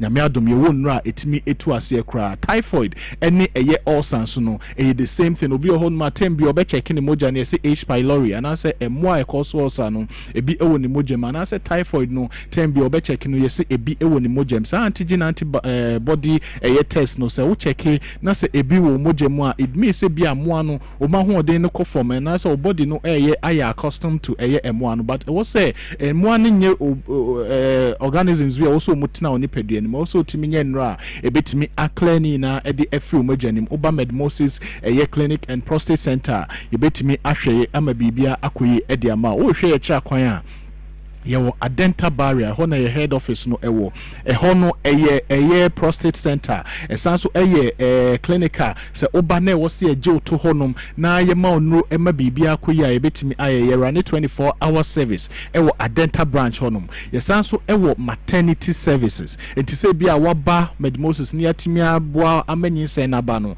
yesanso ewo a doctor for nurse for midwives for honoma ombetimi ahwe wa akosi se nyame be anase obetimi awo ho afa ho afa oba your maternity service no ewo honum afa nso esanso pediatric service enso wo honum a oba bibia ha obia na yebetimi ahwe ede ama wo tema wo ashama na odwani bekire eje kojo school for the deaf enche hona your another branch enso ewo honum wo Accra Central ASL building Ministry of Road and Highway hono your another branch wo Kumasi ahinima kokobin enso yewo honum she enso say enro Prostate T any Prostate X no bema ojonso a emaye no ofa bibia etimi ekoyi edema no afei no Femacure X eno emedra eboa with recurrent infections ya mebubo sui ana afei no say omenses emaye ubunsa oti ya ne ade no Femacure X no eno ewo hot say ebeboa Afromosis any Mediplus eno memedra eboa with male vitality ema wa hoden mapa ema utimi edi udwuma ana afei so no Medmosis garlic capsule say uyo obi a cholesterol aba mojem uyo obi a moja no entimi eni afrusani ye debia na asa na ase achew no ade say Medmosis garlic capsules no eno so ewo ho eno nkwa ne garlic edra ye de cinnamon ahye ne din a eboa ema bibia etimi ekoyi edima no nyina akọ drugstore bia ubetimi enya bi wo hwe ye anu afre ye numbers no 0244 068 447 0244 068 447 eno o bana o yiranso as o friend no eno so cry your doctor pain number to say ya real how na o pe doctor ampo eni nakasa ebi o hono enye se bia o ba facility hono bo betimi a kire telemedicine ni ade no betimi a diagnose o condition no a kire se bia ko drugstore na ekoto edroe o fresh a number na obeje so 0244 068 447 eni adaje ni pusoma doctor hey Ghana who don't Ghana who don't Miria Prince Miria Miss Medas pa ya okwa edro no tam to kan no mate next week there envelope musa se na be ya ewia moso mate na me fan koma me ma no why necessary ohwe me sesi o we send me message sesi okay tie ko me di Moses na ye ko bo enkomo apomde ya de ho hia pa ye Dwabo Ase dwumade no guso e koso no ndubo na ye be papa mu na fe ye ko pe bia home na mayenko na yenko peska na sesi ei no mega cash no so demo me da makachira o se utie Dwabo Ase ana hwe TV XYZ na se ye cheska ne sa no na se wanje wo de a uhia me abonten abeka se ena na bia me de me nkahwe o me hwe onim se ya obebisa se ayumumu na ma usumiti kwaje wo de na fe yenko iti fa phone no se na dial *426*5# *426*5# mega cash ye chesika ayenya semketo on all network Airtel, Tigo, Telecel, MTN Groda so ya adwuma Ghana na fe kotwa de na se bia over traffic mu na sesi a wutie mi wo de ane se obetwa bi sika de ya de hu hia na Friday say be ma sika shawata so a obetuma Philippa ye eti kotwa de *426*5 *426*5# *426*5# mega cash no eno no kai se we NLA Caritas lottery platform no ye was so ba unya 18 years a men kon kotwa bi *426*5# twa ticket bi a pe bi a twa usubedi twa obedi unya twa nko ade obedi okay nti ya twa bi mate Virgin Sana Babedru a Lawson Herbal Center wodi no na ba na no na papa bi kacha be say o be kan duro no asem ko tre Piesie do ne kamo na ya no bi na me say fa ho be na say Masim ya me make be no krentia na me ye bold na me de kasa wo won se dia na se ba sa so onam so kra wunsuro minsuro wari ase anka wonsu de nka se ne wo yi onam ano bia hu me de me nyankopon ahira me o na nipa krokro a me nyankopon ama me tuntum kakra na tuntum no so ofepa mama ho ofe kakra na me ba bi so wale obeti me bra Lawson Herbal Center to say Erade adom bi ekoso boko good eti ene o de ye fa he baby ade fa de se etiefo ne ahwefo no matena ase aye krado a ene kura se ma Dwabo Ase morning show bitimi free office line is a Virgin sign na menhu na also won se Ghana for no ise wo moje Virgin sign atumi ye pa na ma me mfa nchi asronko e ma me papa okay Dr. Lawson Chairman aka the Virgin Doctor okurum papa anope baby a wo bia obase mechia wo me de nchi asronko e de ma wo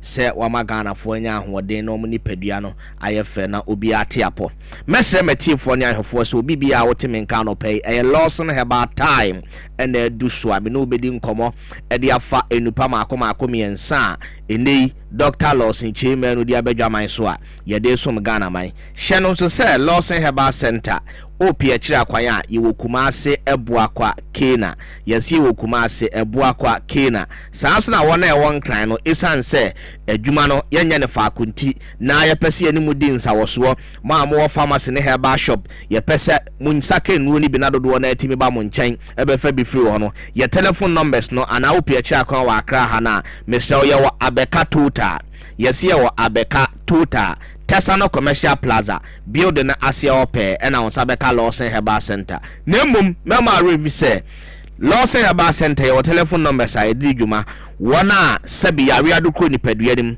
akoye krankro mesrew ato adwenwen ububu wo ha no Fred Dr. Lawson na yenya wo moa ne nuo ne yemfa bi nkan na nso etimeti apo ne timito adwuma bi a wo ye bi aso enti your numbers no 0242 133 577 0242 133 577 0248 619999 0248 619999 enono eye maako miensa ene wodwaman so ye wo Lawson Herbal mixture ene ye wo Lawson delay man capsules sanso ne ye wo Lawker Herbal mixture na anopan de me ni wudi kan ya sha ase akasa afa ho no eye mema dru a yato ne din delay man capsules where ya mama dru nanso da bia ya mini apanyin me ba me bekasa delay no eya ya brain ntimi nchire mu yi alright na ya ba bia ya so wona abo adabrejo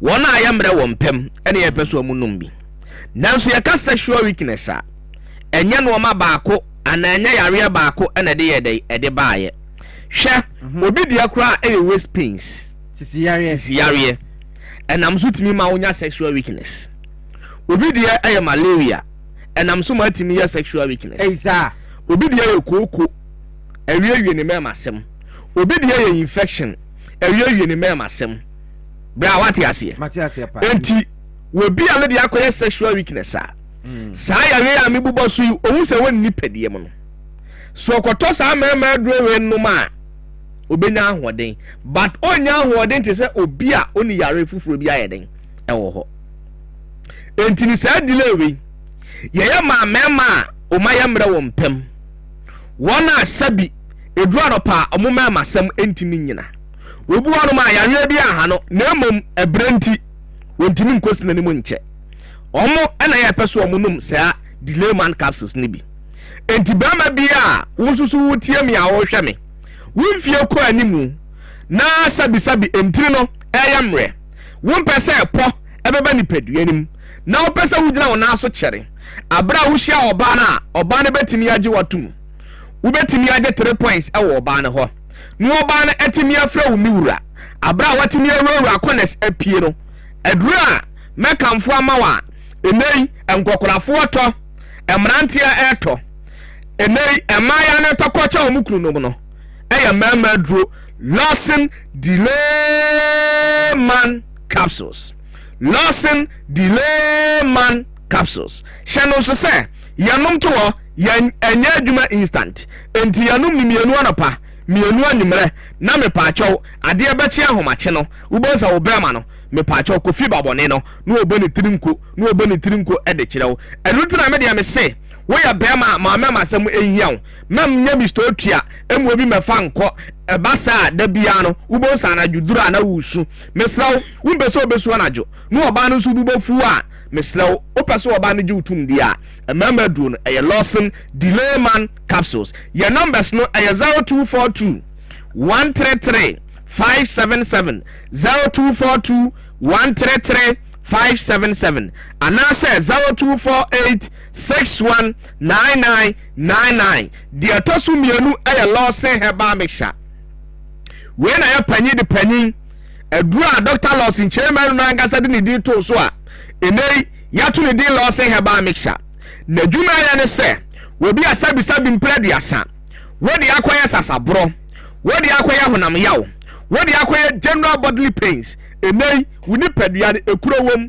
kasa no emututum wo pedura ekwani peduam ekwakumukuro ekwakumekuro woni peduamu ekura wakasa mu ama ni pedua no ahode bama ni nyina so eye kama ni pedua kwa no eye fefefe eye Lawson Herbal mixture enti mekanfo Lawson Herbal mixture ma obi ase mo eneri mo da sori a mo chiri kasa na mututumu wapo no wapo so ya na ya wobi so ni pedua mu kakra no omiawa eye wo Philippine wote yawo no honam yawo pa no sasabro nti ene wotena fa akocha wonai untimi ntia so biem wotena se wonai na atatai na pejapejja enei enu aya bibiduro a mekanfo ama wa meme virgin san menum bia da bia menya nwode foforo ebaka se video so no obekasa ema opesa wunya gidie ene arohwemu no eye Lawson Herbal mixture entimo so amoda sori a monsansoa monsane na asensene ayatsiriti eduru ma bia wo so ade ma wonsa popo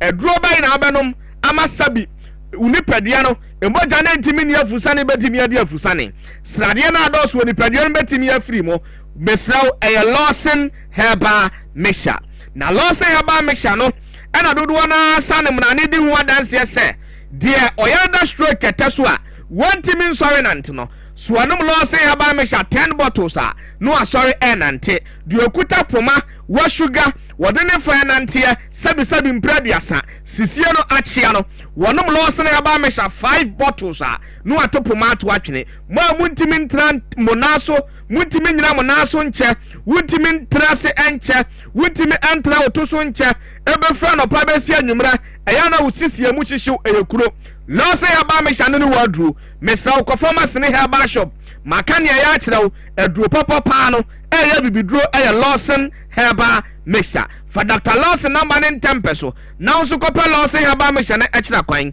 numbers ne ya 0248 619999 0248 619999 Mr. Oyadisie no Lawson Herbal mixture ho we infection aduro we odepu aduro we babaso aduro a enei ekum nkuda ewo oba himfie amu oba wa himfie wa ya wensen ahimfie wa dry enkaboni bia ntimi mpie firi ho ma we oba Mr. Odepu ano eduruma bia eya na ahimfie wa kekawo eduruma bia ya na nsansa begu ahimfie ho eya na Odepu atu ne ba mani sia wuni atenka edura na mekamfo dia ma wa meme virgin san me hokani amene te na watwe bia no mane no mbaako no eye Lawson Herbal mixture entu ye oba na pesa be ma ne yode forever be ma ne teka wo so be ma ne ba migi atimi ba masetrema edura mekamfo dia ma wa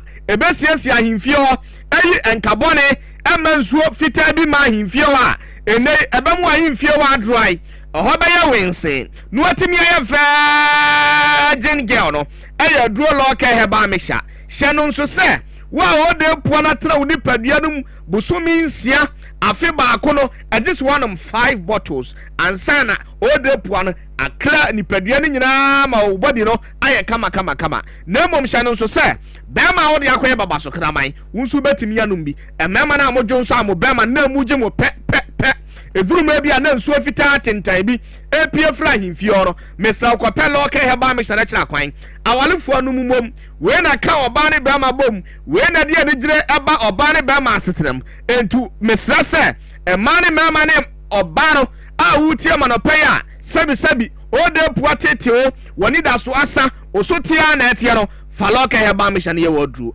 maka ne ya kire ko pharmacy herbal shop all the 16 regions are etwe hu asia no eduro ne agena wokwa oso pe Dr. Loss na duro a yeso ye oba na unom na wo ye bema na baba so na hawa etu ase no enu bi na wo pato enuo ne nyina ya miensa bema pese o ya brane wo sisimu ya dene wo pachi ya dene wutimro akones no ubetimi anum ni nyina abom at a time wo ba pese o luku size no anya ne shape no wonum law care mixture no ene loss mixture ne emum bo number no e 0242 133 577 0248 619999 ushia me na peso nya me so mfaso uni taku uni simpo a bodino virgin sun 50 cedis ada uni gidia yeah, that's it.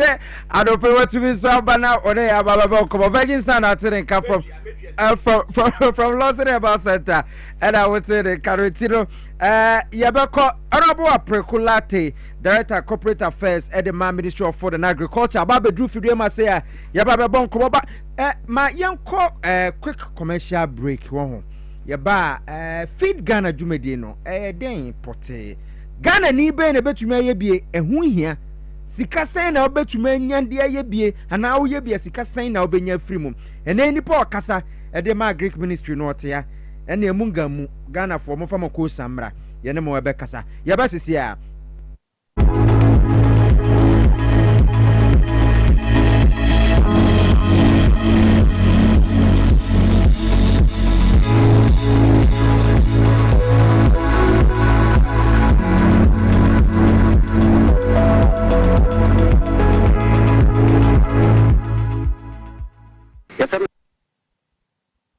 na kwa me taxi driver na enkane na misisi eso misisi ama kame na to na twetweme binya 3p garlic mixer no aboa me pa ebi ata miracle bi wadro no just mafunu kra se di sia twini anka se me humi esi so se me humi ani esi so obeka se di bibi hye me so bi no na ye normal ni bi pi ne kunu ti pa me sa 3 days ni ebi na anka se de nyankopon di ayi bi ahodi ti ma ye bi anya sam ketwa ana se we de me fro aka so na me fa hye me nkwa ne me de abe pa 3 years ni ana asemi gina wa me nemu ti sunya se me kwa me de ameko bi amu so much me dru abe 6 years ni o tema bi am ye ma di se ne me jana ta ya le ne nku preko ene podi ana me koto 3 guys ni stand di tema me kase yanku ko no yam se ene ya me no kase me wa to me a me din wa me mpese 3P garlic mystery ubenya bi wo mamu pharmaceutical shops and herbal shops Fred Piwak e wo 02489288824 and 020100002 High Sense Kitchen Appliances. Imagine no yamre. So we make breakfast anopa. Ube here High Sense juicer, High Sense toaster. Opesa mixing. Ube here High Sense blender, hand mixer. Oh no more. High Sense rice cooker. So open your share. And now you High Sense water dispenser. Any kettle. What do you need to opesa kanishi? And High Sense microwave. Opesa chia the intentem so dear. High Sense air fryer. Now person steamer there. Anyway, High Sense steamer. Use High Sense vacuum cleaner. Kuvun chensi ni musun tempa. High Sense dishwasher. Atade de betumi ayefe. High Sense iron. Abatnetini kamo. Your gas cooker, electric cooker, and ceramic hobs. Matete to say, and you boom. Every 28th March, I come from 8th April, and your High Sense kitchen appliance promo. High Sense acquired about 5 years manufacturer defect warranty. High Sense, everyday prices for everyday people. Abofun ye tete obi bia e no bibia kwaba so nkokora. Abusia yare bɛn ɛna ɛha wɔ yare bɛn na ayɛ kwankora wodi akyinkyina wonya anoye ɛnde te brɛ no we come for Lion Age Clinic Ghana ɛmfama ahanko ɛna abɛtwim ma yɛde bibiduro ɛsaw yare ɛma wonya sunsunsanse bɔne bia abusia sɛ yarefo ɛbɛpiem ɛwɔ Lion Age Clinic Ghana Dr. Biodo Amubrase na ahofama so nkokora ɛna ɛhwɛ yarefo no ɛma ne botɔ no abusia sɛ woba bɛpiem wɔ ha se ya yɛsa ɛnam yare bi te sɛ syphilis, gonorrhea, candidiasis, diarrhea dodoɔ n'anim si ɛfrɛ no white no yɛyɛ pabene ɛwɔ ɛwɔ ha se abusua woyɛ bɛrima wokɔ si n'anim a wontumi mmoa adwuma ɛnneɛma ɔmo ɔhwe afoana Lion Age Clinic se bra na ɔmfa bibiduro ɛma wo na wo nan so sɛ bɛrima no ha sɛ wo nso so woyɛ ɔbaa anasa awarefoɔ wopɛ ba wonyɛ bi woakyena aberɛ brabɔ pie mu ɛwɔ Lion Age Clinic Ghana na wobɛti abɔfra so ɛwɔ wo fie adɔfo a wɔhwɛ me mosomfo kofinti ɛbɛyɛ kakra no meyaree ana meda hɔ madamfo bi baa me nkyɛn me introduce Lion Age Clinic Ghana ma no na metu ɔnamɔ no mekɔɔyɛ no mohwɛ me ɔmomɔ maduro ɛnɛ me ho atɔ me nti wo a wohwɛ me a m'ani daa so asa mekamfo Lion Age Clinic Ghana ma wo sɛ nso tu ɔnamɔ bra na abɛnya wayaresa. Assalamu alaikum. Na zo don ga asibiti ne amma ciwon da na zo da shi ya ga an treat na samu sauki bisa duk wanda zai zo musulmi duka ya yi kokari ya zo nan wannan asibitin ga da zai samu sauki da saukin kuma kuɗi ba wani caji insha Allah da samu sauki. Hello everyone, my name is Dr. Maxwell Aziz Mensa. I'm the founder and senior doctor of Lion Age Clinic Ghana. Our mission is to provide you with exceptional herbal medicine treatment and holistic healthcare to all our patients. With our team of dedicated staff and innovative treatment, we are here to support you to becoming a healthier you. Thank you for trusting Lion Age Clinic Ghana. Lion Age Clinic Ghana, your #1 healthcare expert.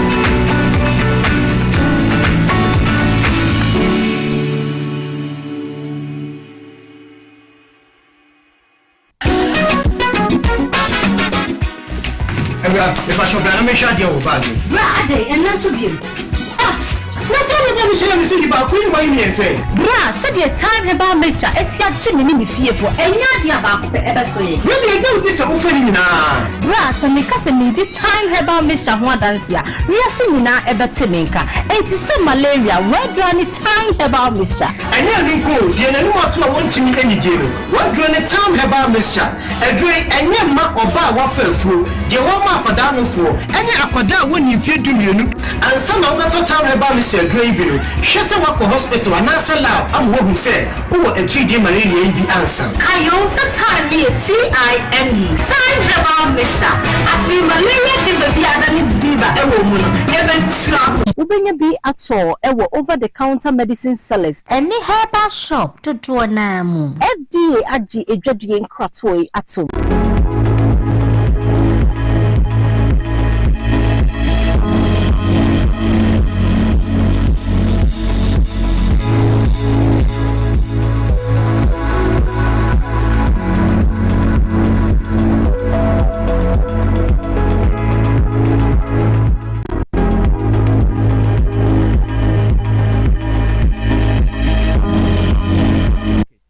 Mayeko TV so no embra. It's live on TV XYZ and afi Power FM. Afi ena yahye dwumadi na ase. Ti omana tena se we Dwabo Ase. Honorable Preculate corporate affairs manager and director Edema Ministry of Food and Agriculture. Mama sama wakwa ba bi honorable. Meje so menia. Ha. Iti na me ka se ene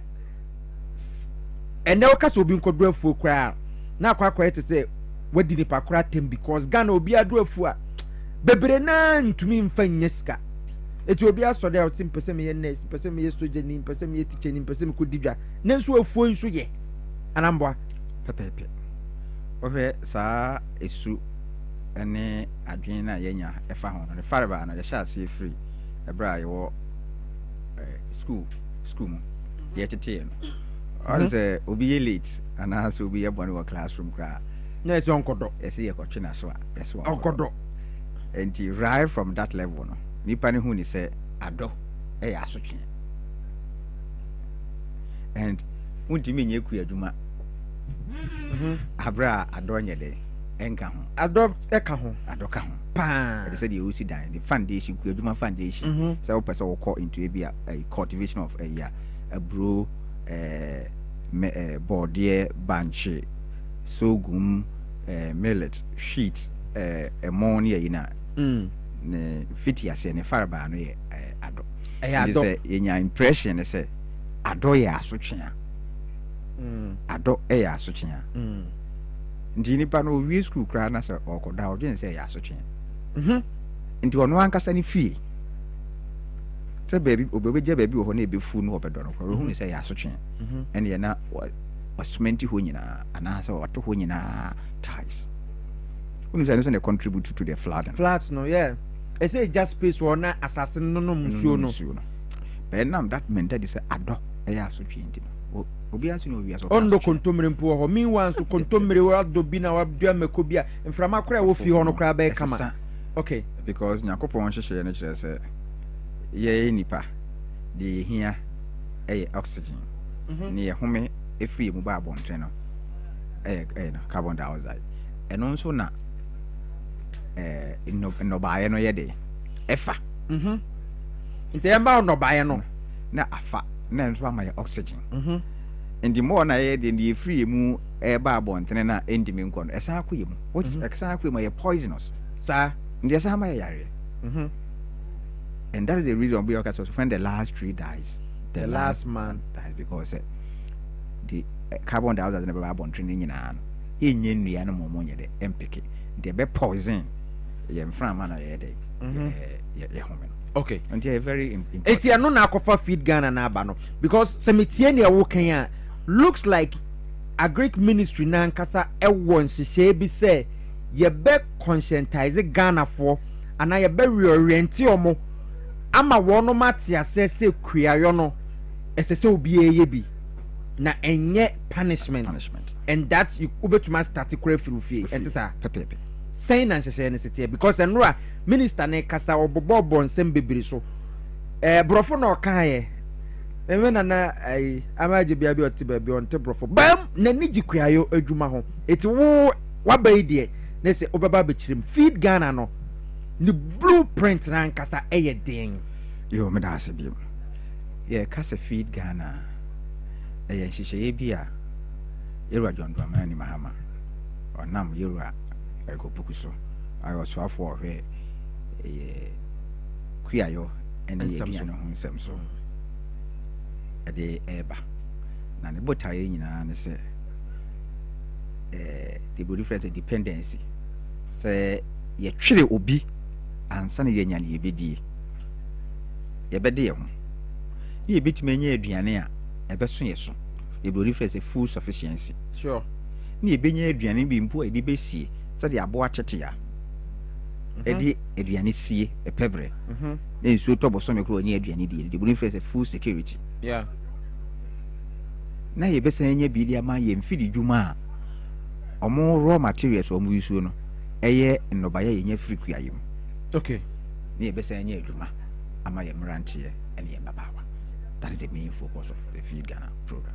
Okay, so implementation meaning say more launch we are a lot of sensitization ebe cost ne ade but implementation be saying nature me bisa on say kroma ye wa ha and MPP for be planting for food and jobs on be rearing for one and export but obi se kuani bia was it minim baby aye no yama oden o si yama obi bibia enso aban so say accredited job say eti momo de no resetting Ghana na mo say mo sesa niemam ama niema ye soronko aten ne atwam kono a mo pese mo dance no mo fa kwan ben so na ye pese Ghana 40 ase yo me niam da ase o say uko Bible mo Yesu so ka ase bia na manage ho pa okay o say mfo nso eni ya panda da enu ma nka pa foforo ne ma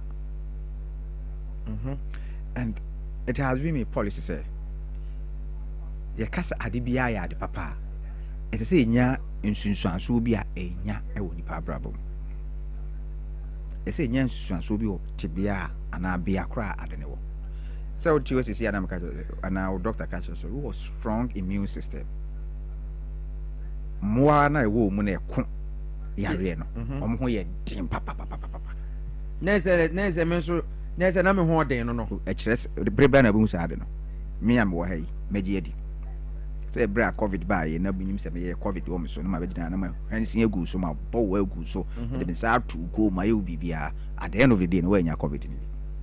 E kire se we immune system near strong because when you exposure to dangerousness say ma nya covid no ba when you just say onipa mu akwa no etimi ayi de akwa yare no anya de when you nto person kire say dem be say be try say if planting for food and job ye adwuma say de na yanom kana enkamra Ukraine Russia ko nke food inflation in 57 because that is when we were exposed to those dangers. It's a planting of food and job. The immune system is strong and then go beat me withstand that shocks. But the inflation, food inflation, ekoya kuduru hanche mu aduru no so. E kire se. Me nka say anya adwuma kora. But the na ye say you know. Entimi anya. But planting for food and jobs had the focus na banching ka ho na body nka ho. Na asa me no tia na enkra banchi, na enkra body. The focus no is serious. Dear near free Russia and you know. Any Ukraine and you know. I'm not going to see ya food inflation course. Nay bunch. Nay body. And you move ya. Because the purpose of planning for food and job was to export replacement. Okay. So ye dria no buy no wa say the buy ya this ka kokra na money. Ye be no wa. Na say en cray broom free Russia. You cry a sheet in it, you know. Yaka free Russia. Wheat. Now we say blue cry kwa jibu West Africa, you know. ECOWAS. You see crab, matter say a crab and free China. China. I'm telling you. That is where that is where we got to. Maybe said China for echo the 5 regions of the north. Echo mama for sikama mudria more money ade omu we are no mat no my export. And they mean say China for ye. But say a crab and free China. I don't know. They also more the purpose for commercial purposes. They starch any of those kind of things. Okay. In the more home we should have more crab free. It's say ye nyema ye to tono. Ye focus no slogans more than I have to check this. Actual implementation. Okay. Ye hwe sika ye tam edekra eduane ene ho nyema di free amano ne de ba yema. It is in excess of $2 billion. Say you pay free IMF. I said 3 years I say 3 billion. Near ya 10 2 billion I export to eduane any mo nyema every year, so by 3 years I export to 6 billion. Abra yasasi yankopon di amaye. Aha.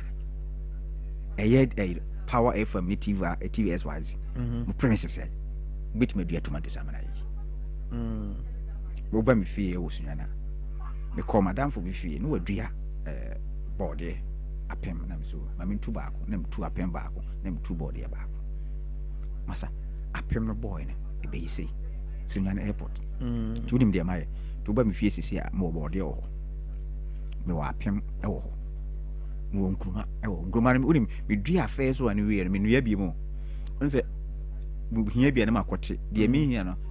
Na wachata maintain hatampo esene na eno aho nti eti pugu for mabu wenza foforo so asai eno asan fifi ne ho. Oh okay. Mo mako edua mako nua be edua je se ho kire me ameko ha matitibi na se wo fie onto me ko onto nkruma onto body mango ho mo wan anka mo tanjiri ho bo free na yellow no bedua ba ko. That's just one house. Emma from a panel. Mamma from a panel. That's how we be a back. Into one aspect of this Feed Ghana program is very encouraging. Okay. Household farming. Dear friends, backyard garden. Okay. No buy a bit ready and yanka say fee.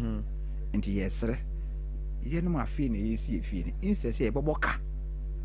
When you're the ties, I to fear Hunina. Yenya position beer. It be ready as I am my baby. Na ma yem from apa na san ma ye eno ba ye bi akra ba bi no bi body ye oh be be be no de be ho dua makwa yen oko East Lagona ya obabi e frɛ ho ARS hospital bi o frɛ ni Chumesiwa hospital so wo free ARS roundabout na oko Chumesiwa fie bi ene ne sunlight so sa me dru fie ho anytime bia metwe mo sa area ho bia me hwe fie ne sa efie na efe na ne papa na ye ne se maame no so wa total sa free ne entrance ho no line sa na ode akwa kopie ne corridor na side say eda ho na side say da ho na wadredua mangoes ene ndoba eti udru fie ho atem bia ho enwunwu mini bebe question sa style no ba me dru bia na me ni age saa bi ne ye hye obi ankran so onko enye omonko a obu okra wa top plot na ho den so besi nti wa to fence wa afa ho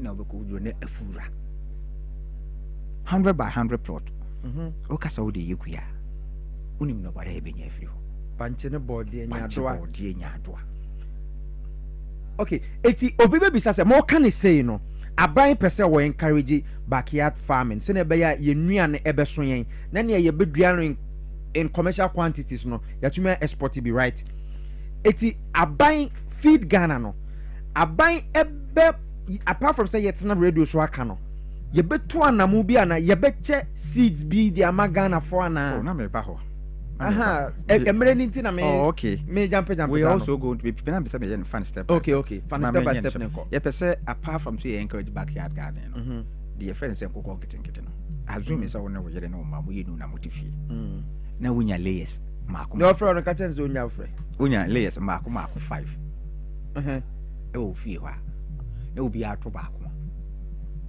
o kusia 5 the next 6 months o dukusia yeah apan be ma on kokoma no ma o feed out be de we be ma mo ti wodi ani se bi o be ma o cage ti wodi ani so be anopa be ma o meduane na usika o de to nkusia no be fidi after 6 months na e koso no after 1 year na omunti me ho de na ba form no omo sa ya na ma wo ndi be ma sika wo de kwa abonte ko toto sa anya ma na de aba form enti na che say ye na say nipa nanka obekwa akoto force akokọ no onya nkoto biom obekum ne ofie na are do ba akoto nkusua no onkoto nkusua no ana the quantity of so be de because obenye bi ede ofie te be mo no aka sana setema de ahia so the purpose no say ebenye aduane adi ebenye bi esie ni ebenye bi so ayede aton nti aban che free ya de Ghana na etio say nkokon kitten na eba en mbekwa koyi coordinator bi na akotena krobi so braba register 10 Ghana 20 Ghana no obi mbeko register into your eska send them to make catch say you take experience okay and you take cue from the happening. You can never do the same thing and expect different results. True. And say we are going to involve the security service, BNI, Ghana Police Service, to monitor every district. Obi oye coordinate the obiano. You will monitor. In fact, police will monitor and somebody will monitor under police. Okay. It reminds me this year by 2024. We go to some police stations and another person also monitor agent. No? Yeah. The agent so if we were doubt we will be monitor agent. No? The one who monitor another person will be monitoring you to make sure that the right thing is done at the right time. So that a nyamana bind babano ebekoni panso. Okay. Good. We are going to also encourage institutional farming. Institutional farms. Okay, and on the hand, you JHS no, you school farm.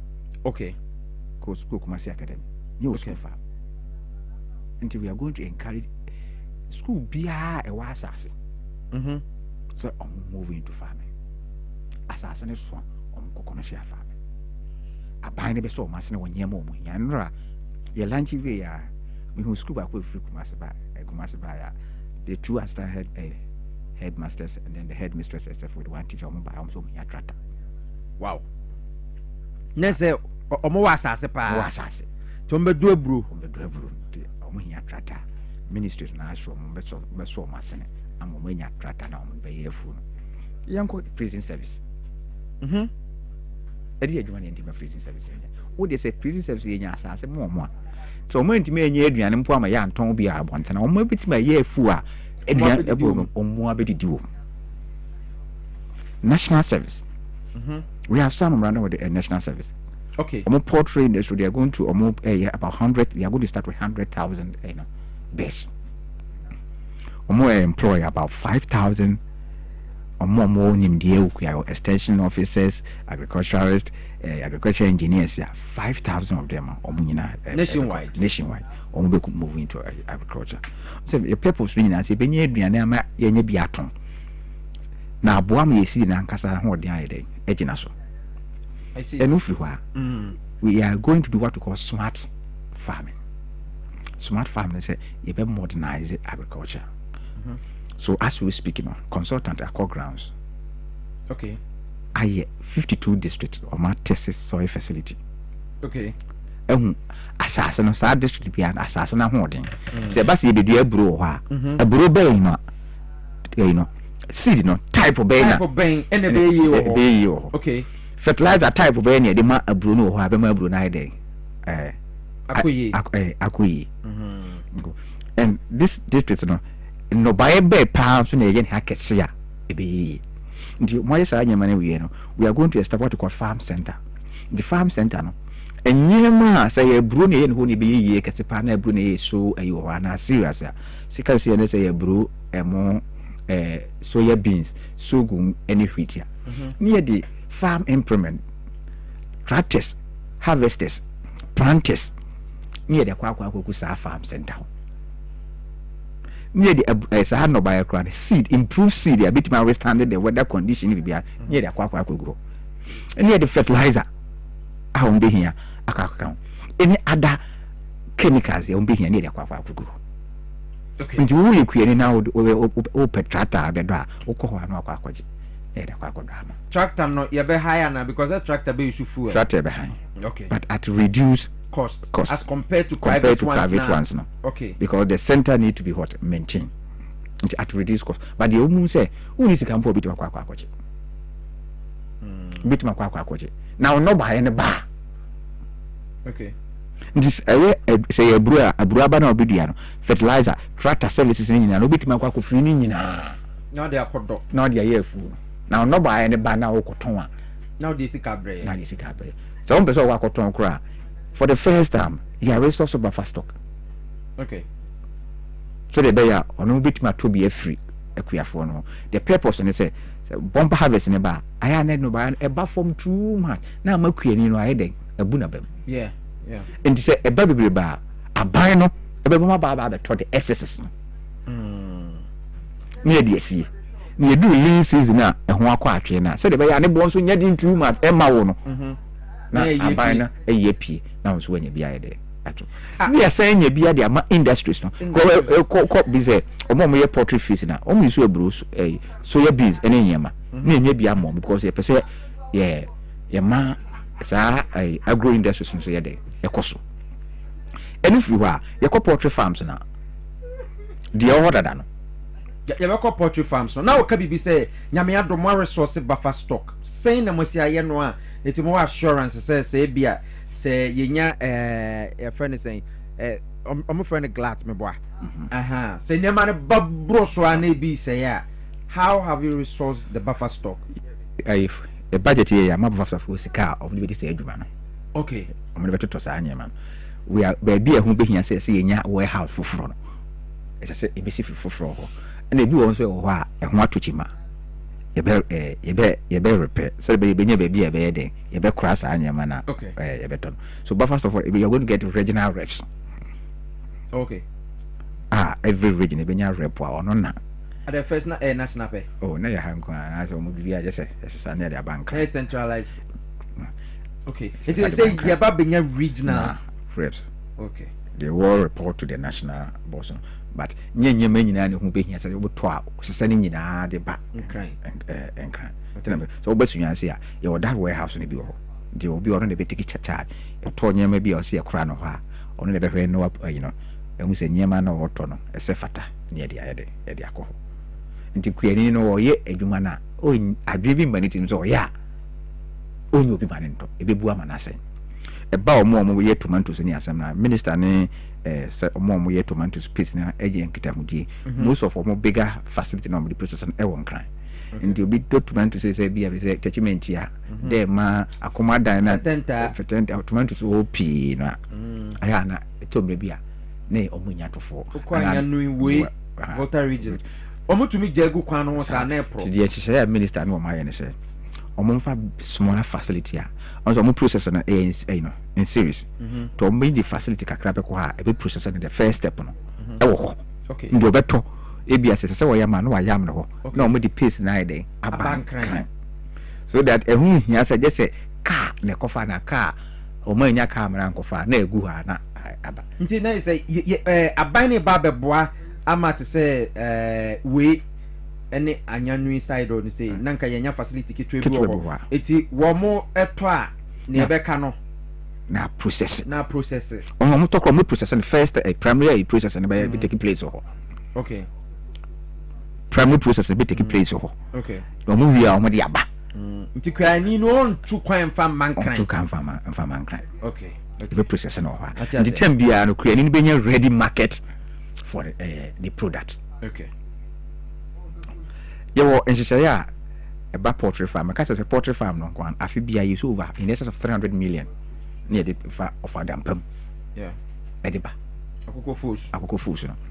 And the existing poultry farms, no, or identify around 150,000 farmers here. If a more be uncle, a free 500, echo 800, and go man. Yet they can't go more than I don't know. So the beya o ma ho de be koso ni amomo nimdie ene hu nuro ne hu nyama be ma poultry farm no egian so the beya within the shortest possible time no yen kra of adampam free amona no nyede emba because anytime we import some of this product no na you create aduma so ma omo ye de omo ye we say you are don amani mama ni 4 years ya otishi and this what they hu ni say by the close of the 4th year, ne SSB Asasia, your irrigation facilities on 100,000 hectares. Ghana. So I heard you mother there in the past 8 years. There's always a first time in everything. We are not going to do it. This is the first time Eric has become the agriculture minister. Yes. Good. And the other one and this one different. Until every year, the target is 25,000 hectares for irrigation. For irrigation purposes. Now you won't show there. Your dams are hard. A tom baby, we can create. Your baby and say unya in sua etne. Baby was so utu bohos. Okay. Baby who be say so two bohos. Now they say with that purpose. If you go to US, omo farmers omo 2%. But mo yes ka full krum. Large scale farming. Nipa ba ko afu to say kurumu. Pepe. E bi ne pese ye kono. Because yeah TS is here no. Ohwe ye workforce na about 40% e yakufo. And the pre-aduma no the contribution to GDP no 20%. You use more of your workforce into agriculture. But what you get to agriculture compared to a minimum. Because the support is not there. But say no much as a support no eba. Eti when you na our budget room, na wo kan nyina PBA our budget. E nyankopon pe no ma yenkwa. Ene na awotwe. Yewa dwandwa mani mahama papa hontoma. E wo techima. Bono is capital. E mu no beka. Enyema na wo mu ni nyina. Okay. Nti we dey warm up. Nti you know say the area minister here press briefing. One house. No, I draw your attention. It's a program we be there. But a more ensem na anga because the critic in it. If I don't remember Mahama and ever down. Into over if I saw by a baby friends farm banks. And also no day. And which they said, and then another yankita who di near Jasase. That's as near provide irrigation facility. Very necessary. Until any day, Uni assassin put up as way to Mantusia. Oba, it crasses in the bima. Near amount of tomatoes, near amount of fertilizer. No, that's all. Yeah, they chow tomatoes near the amount of bitiaka. Okay. Season near the amount of bitiaka. Fertilizer. A berry now, tia. Oh, but saying I did be a demo be house.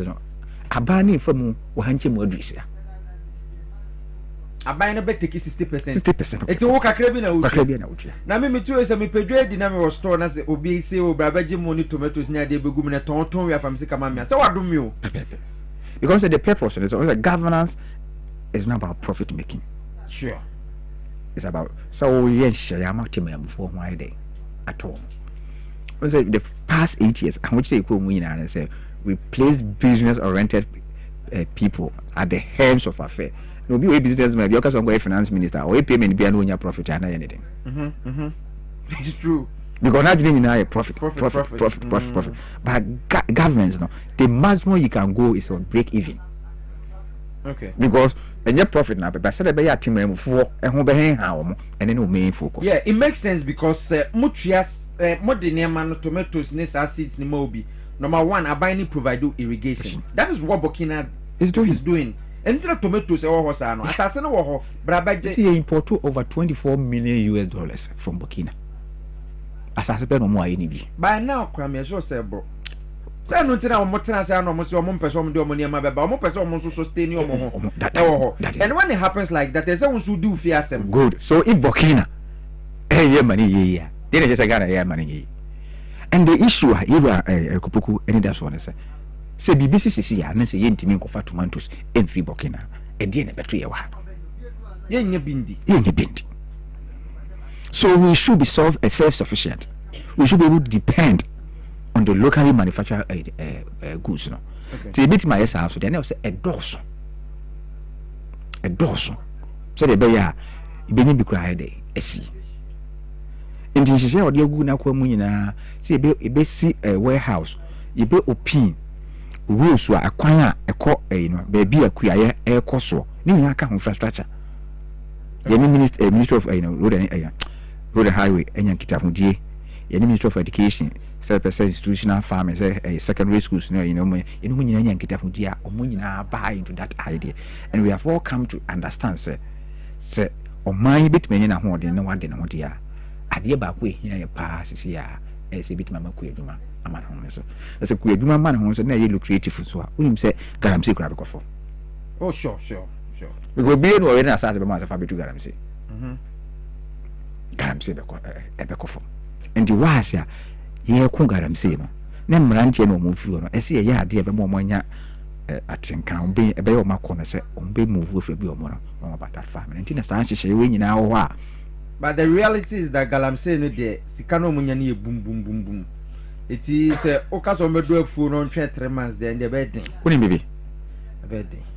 Oh se okai sika no munya na boom but so bi okọ robbery sika no be onya na boom sustainable. That is it. But we are sustainable. And the whole yes is an illegal. And yes, will be said you to fragile, will be a more a good mind when I say, oh, yeah, I know my doctor man to snare chasm. Now, even grand farmer crown, meaning medical doctor, one of the when I'm so your best farmer and babies or a medical doctor, or more those sectors in the crown, almost sign a queer juma account. Or more queer juma account. And the other thing said, Garamsey every whether you like it or not, no, you best stop. Oh, sure. Good. It has to. And you don't think about what you get from there, because when there's all about farming or one more, we will stop you. Yeah. So you must begin to think about alternative livelihood program. I'll be a best abstaining. Brother Pamo free, baby, we illegal mining. Obi send me message. You say him for no time. Ya woman say simuma no kra no pass as wa adroso wa bresa. Eti ede nhyehyeye minim sa wo kan se moni ahemfo behia mo hia ne sen on say omo o pass as e de kroma wunya we are talking about farmlands. Oh yeah ka farmlands nhyehyeye a ono omo be if the nipa ni hu se botaya e tai dwumadi ne si no botaya e be boa ma de kroma fo omo ahama why not? You may guess and him for be a master, but most of them are reasonable. When he be sorry no to make us know and I'm mindful when you do mania. Say, I had a hard and the Abayan near Beju Assassi. Now a bang. I provided this in our team before no. Oh, my, yeah, Juma. Now by na Saboa, no more tone, nice can come one move to my. Ah, or never then obey or not to obey you. job saying I say you be creative within this year through this program. Sa key factor ay ni nyina ya dia. Fear da na wohwe. Ira John Dramani Muhammad betuja. Okay. Me pa hontoma. Kakrebi. So the year ko buku ye ni chirichi mu kakrebi. But after na wohwe no. Ira John Dramani Muhammad obi cry it beside no share busa say some fans say bra. Metric tons do say ni expect. See ebe. Ni nyina ye enhyehyɛ ya Ira John Dramani Muhammad. Eda sa adwumadi ho pa ho ntoma ye de nyina beba abonten ba mo gidie mapa se adwuma de enye adwuma keke o sustainable jobs. Okay, my tier for assurance e mere na so na yenko de mesre ni se yensom eno ane nipa o ka chobo yi no obi anye so a menyi se obeka bi e ya ade a eba na aba beboa ye ama ya nkasa ya de ho e wo ye nua ne semu ti ebesere se obia emfa ne ho nyim especially yen ma yon kran e de yen asasra sa backyard garden yen nyai ties na ye tree fi ni bebre no ne yen sa backyard garden no obi o wa ho de no won sa ase bia so no e move into that program a ye koi abra aba na yen hihye ya ye de ba be so wasane nti se ne wo ye farming na wo boka 10,000 hu se wo du hu wura sa hihye we ma wo ka no ama 50,000 ama 5,000 eba 4,000 because the input no e ya de aba na from kese. Okay, to eba sa so ma wa nkasa so dwumadi na de hu ram umfa so ye den ekosoro ema economy na ye den ejina na so nti ye besere se obi amfa na hu nwura sa program we mu. Okay, ye mfa ye hu nyim na nye success na ye hu entoye. It is not about NDC, it is not about MPP, it is about Ghana. Yeah, that's it. Today has been a bon and half affair. I will Dwabo Ase Juwadi so. The Honorable Apreku Lati, Kasama for the Ministry of Agric, Ministry of Food and Agriculture. On now to say no bon common Honorable Yadase pass over Ebeka your home. Ghana from himself Ghana for any free near mano a man for pay. It's no yenye na Edrian so enka krumha. Yamaka Honorable. Agozaba center so we can just say bema why 1 minute ma mesrel ngu ho animal senchire ma STDs candidates sexual weakness mesrel ko Agbozo Herbal Clinic ebetumi aboa 0241 750282 kwasheman ye ben ahimfi ho yare bia namu yare adaworoma ko ne koje dru oba oni atenka koje dru bema wa ye mere koje dru 0241 750282 tema branch no your community 25 Savannah Junction, opposite Deaf Traco Estate, 0557 402 696. And penny form Ebejo Swama Bibia Conkai. Yeah, Diaso ya any pitri. Yes, I say, Yadia co away, Nansu ya Friday, Tiboja ye, team in United Amase, MCR, Ralph any team, and I feel camera crew also for any team. Yes, sorry, so Desmond Sowa, Ella, and I feel, Emmanuel Suna Jumadi, and I made a brave war. Ali wo hwe obogo so ye da ase na fe mi ankasa menua roja wo wonsa wo munyina mo hwe messages ne doso nyame bo amande ye besan ahia bio me wo kasa fidie so me so King Nicholas the chief driver what the mid morning show eba me din the Piesie Okrah obetima frame honorable without constituency mama Sarah wo hwe e wo Cape Coast ye da munyina ase ye besan ahia biem e wo kasa fidie so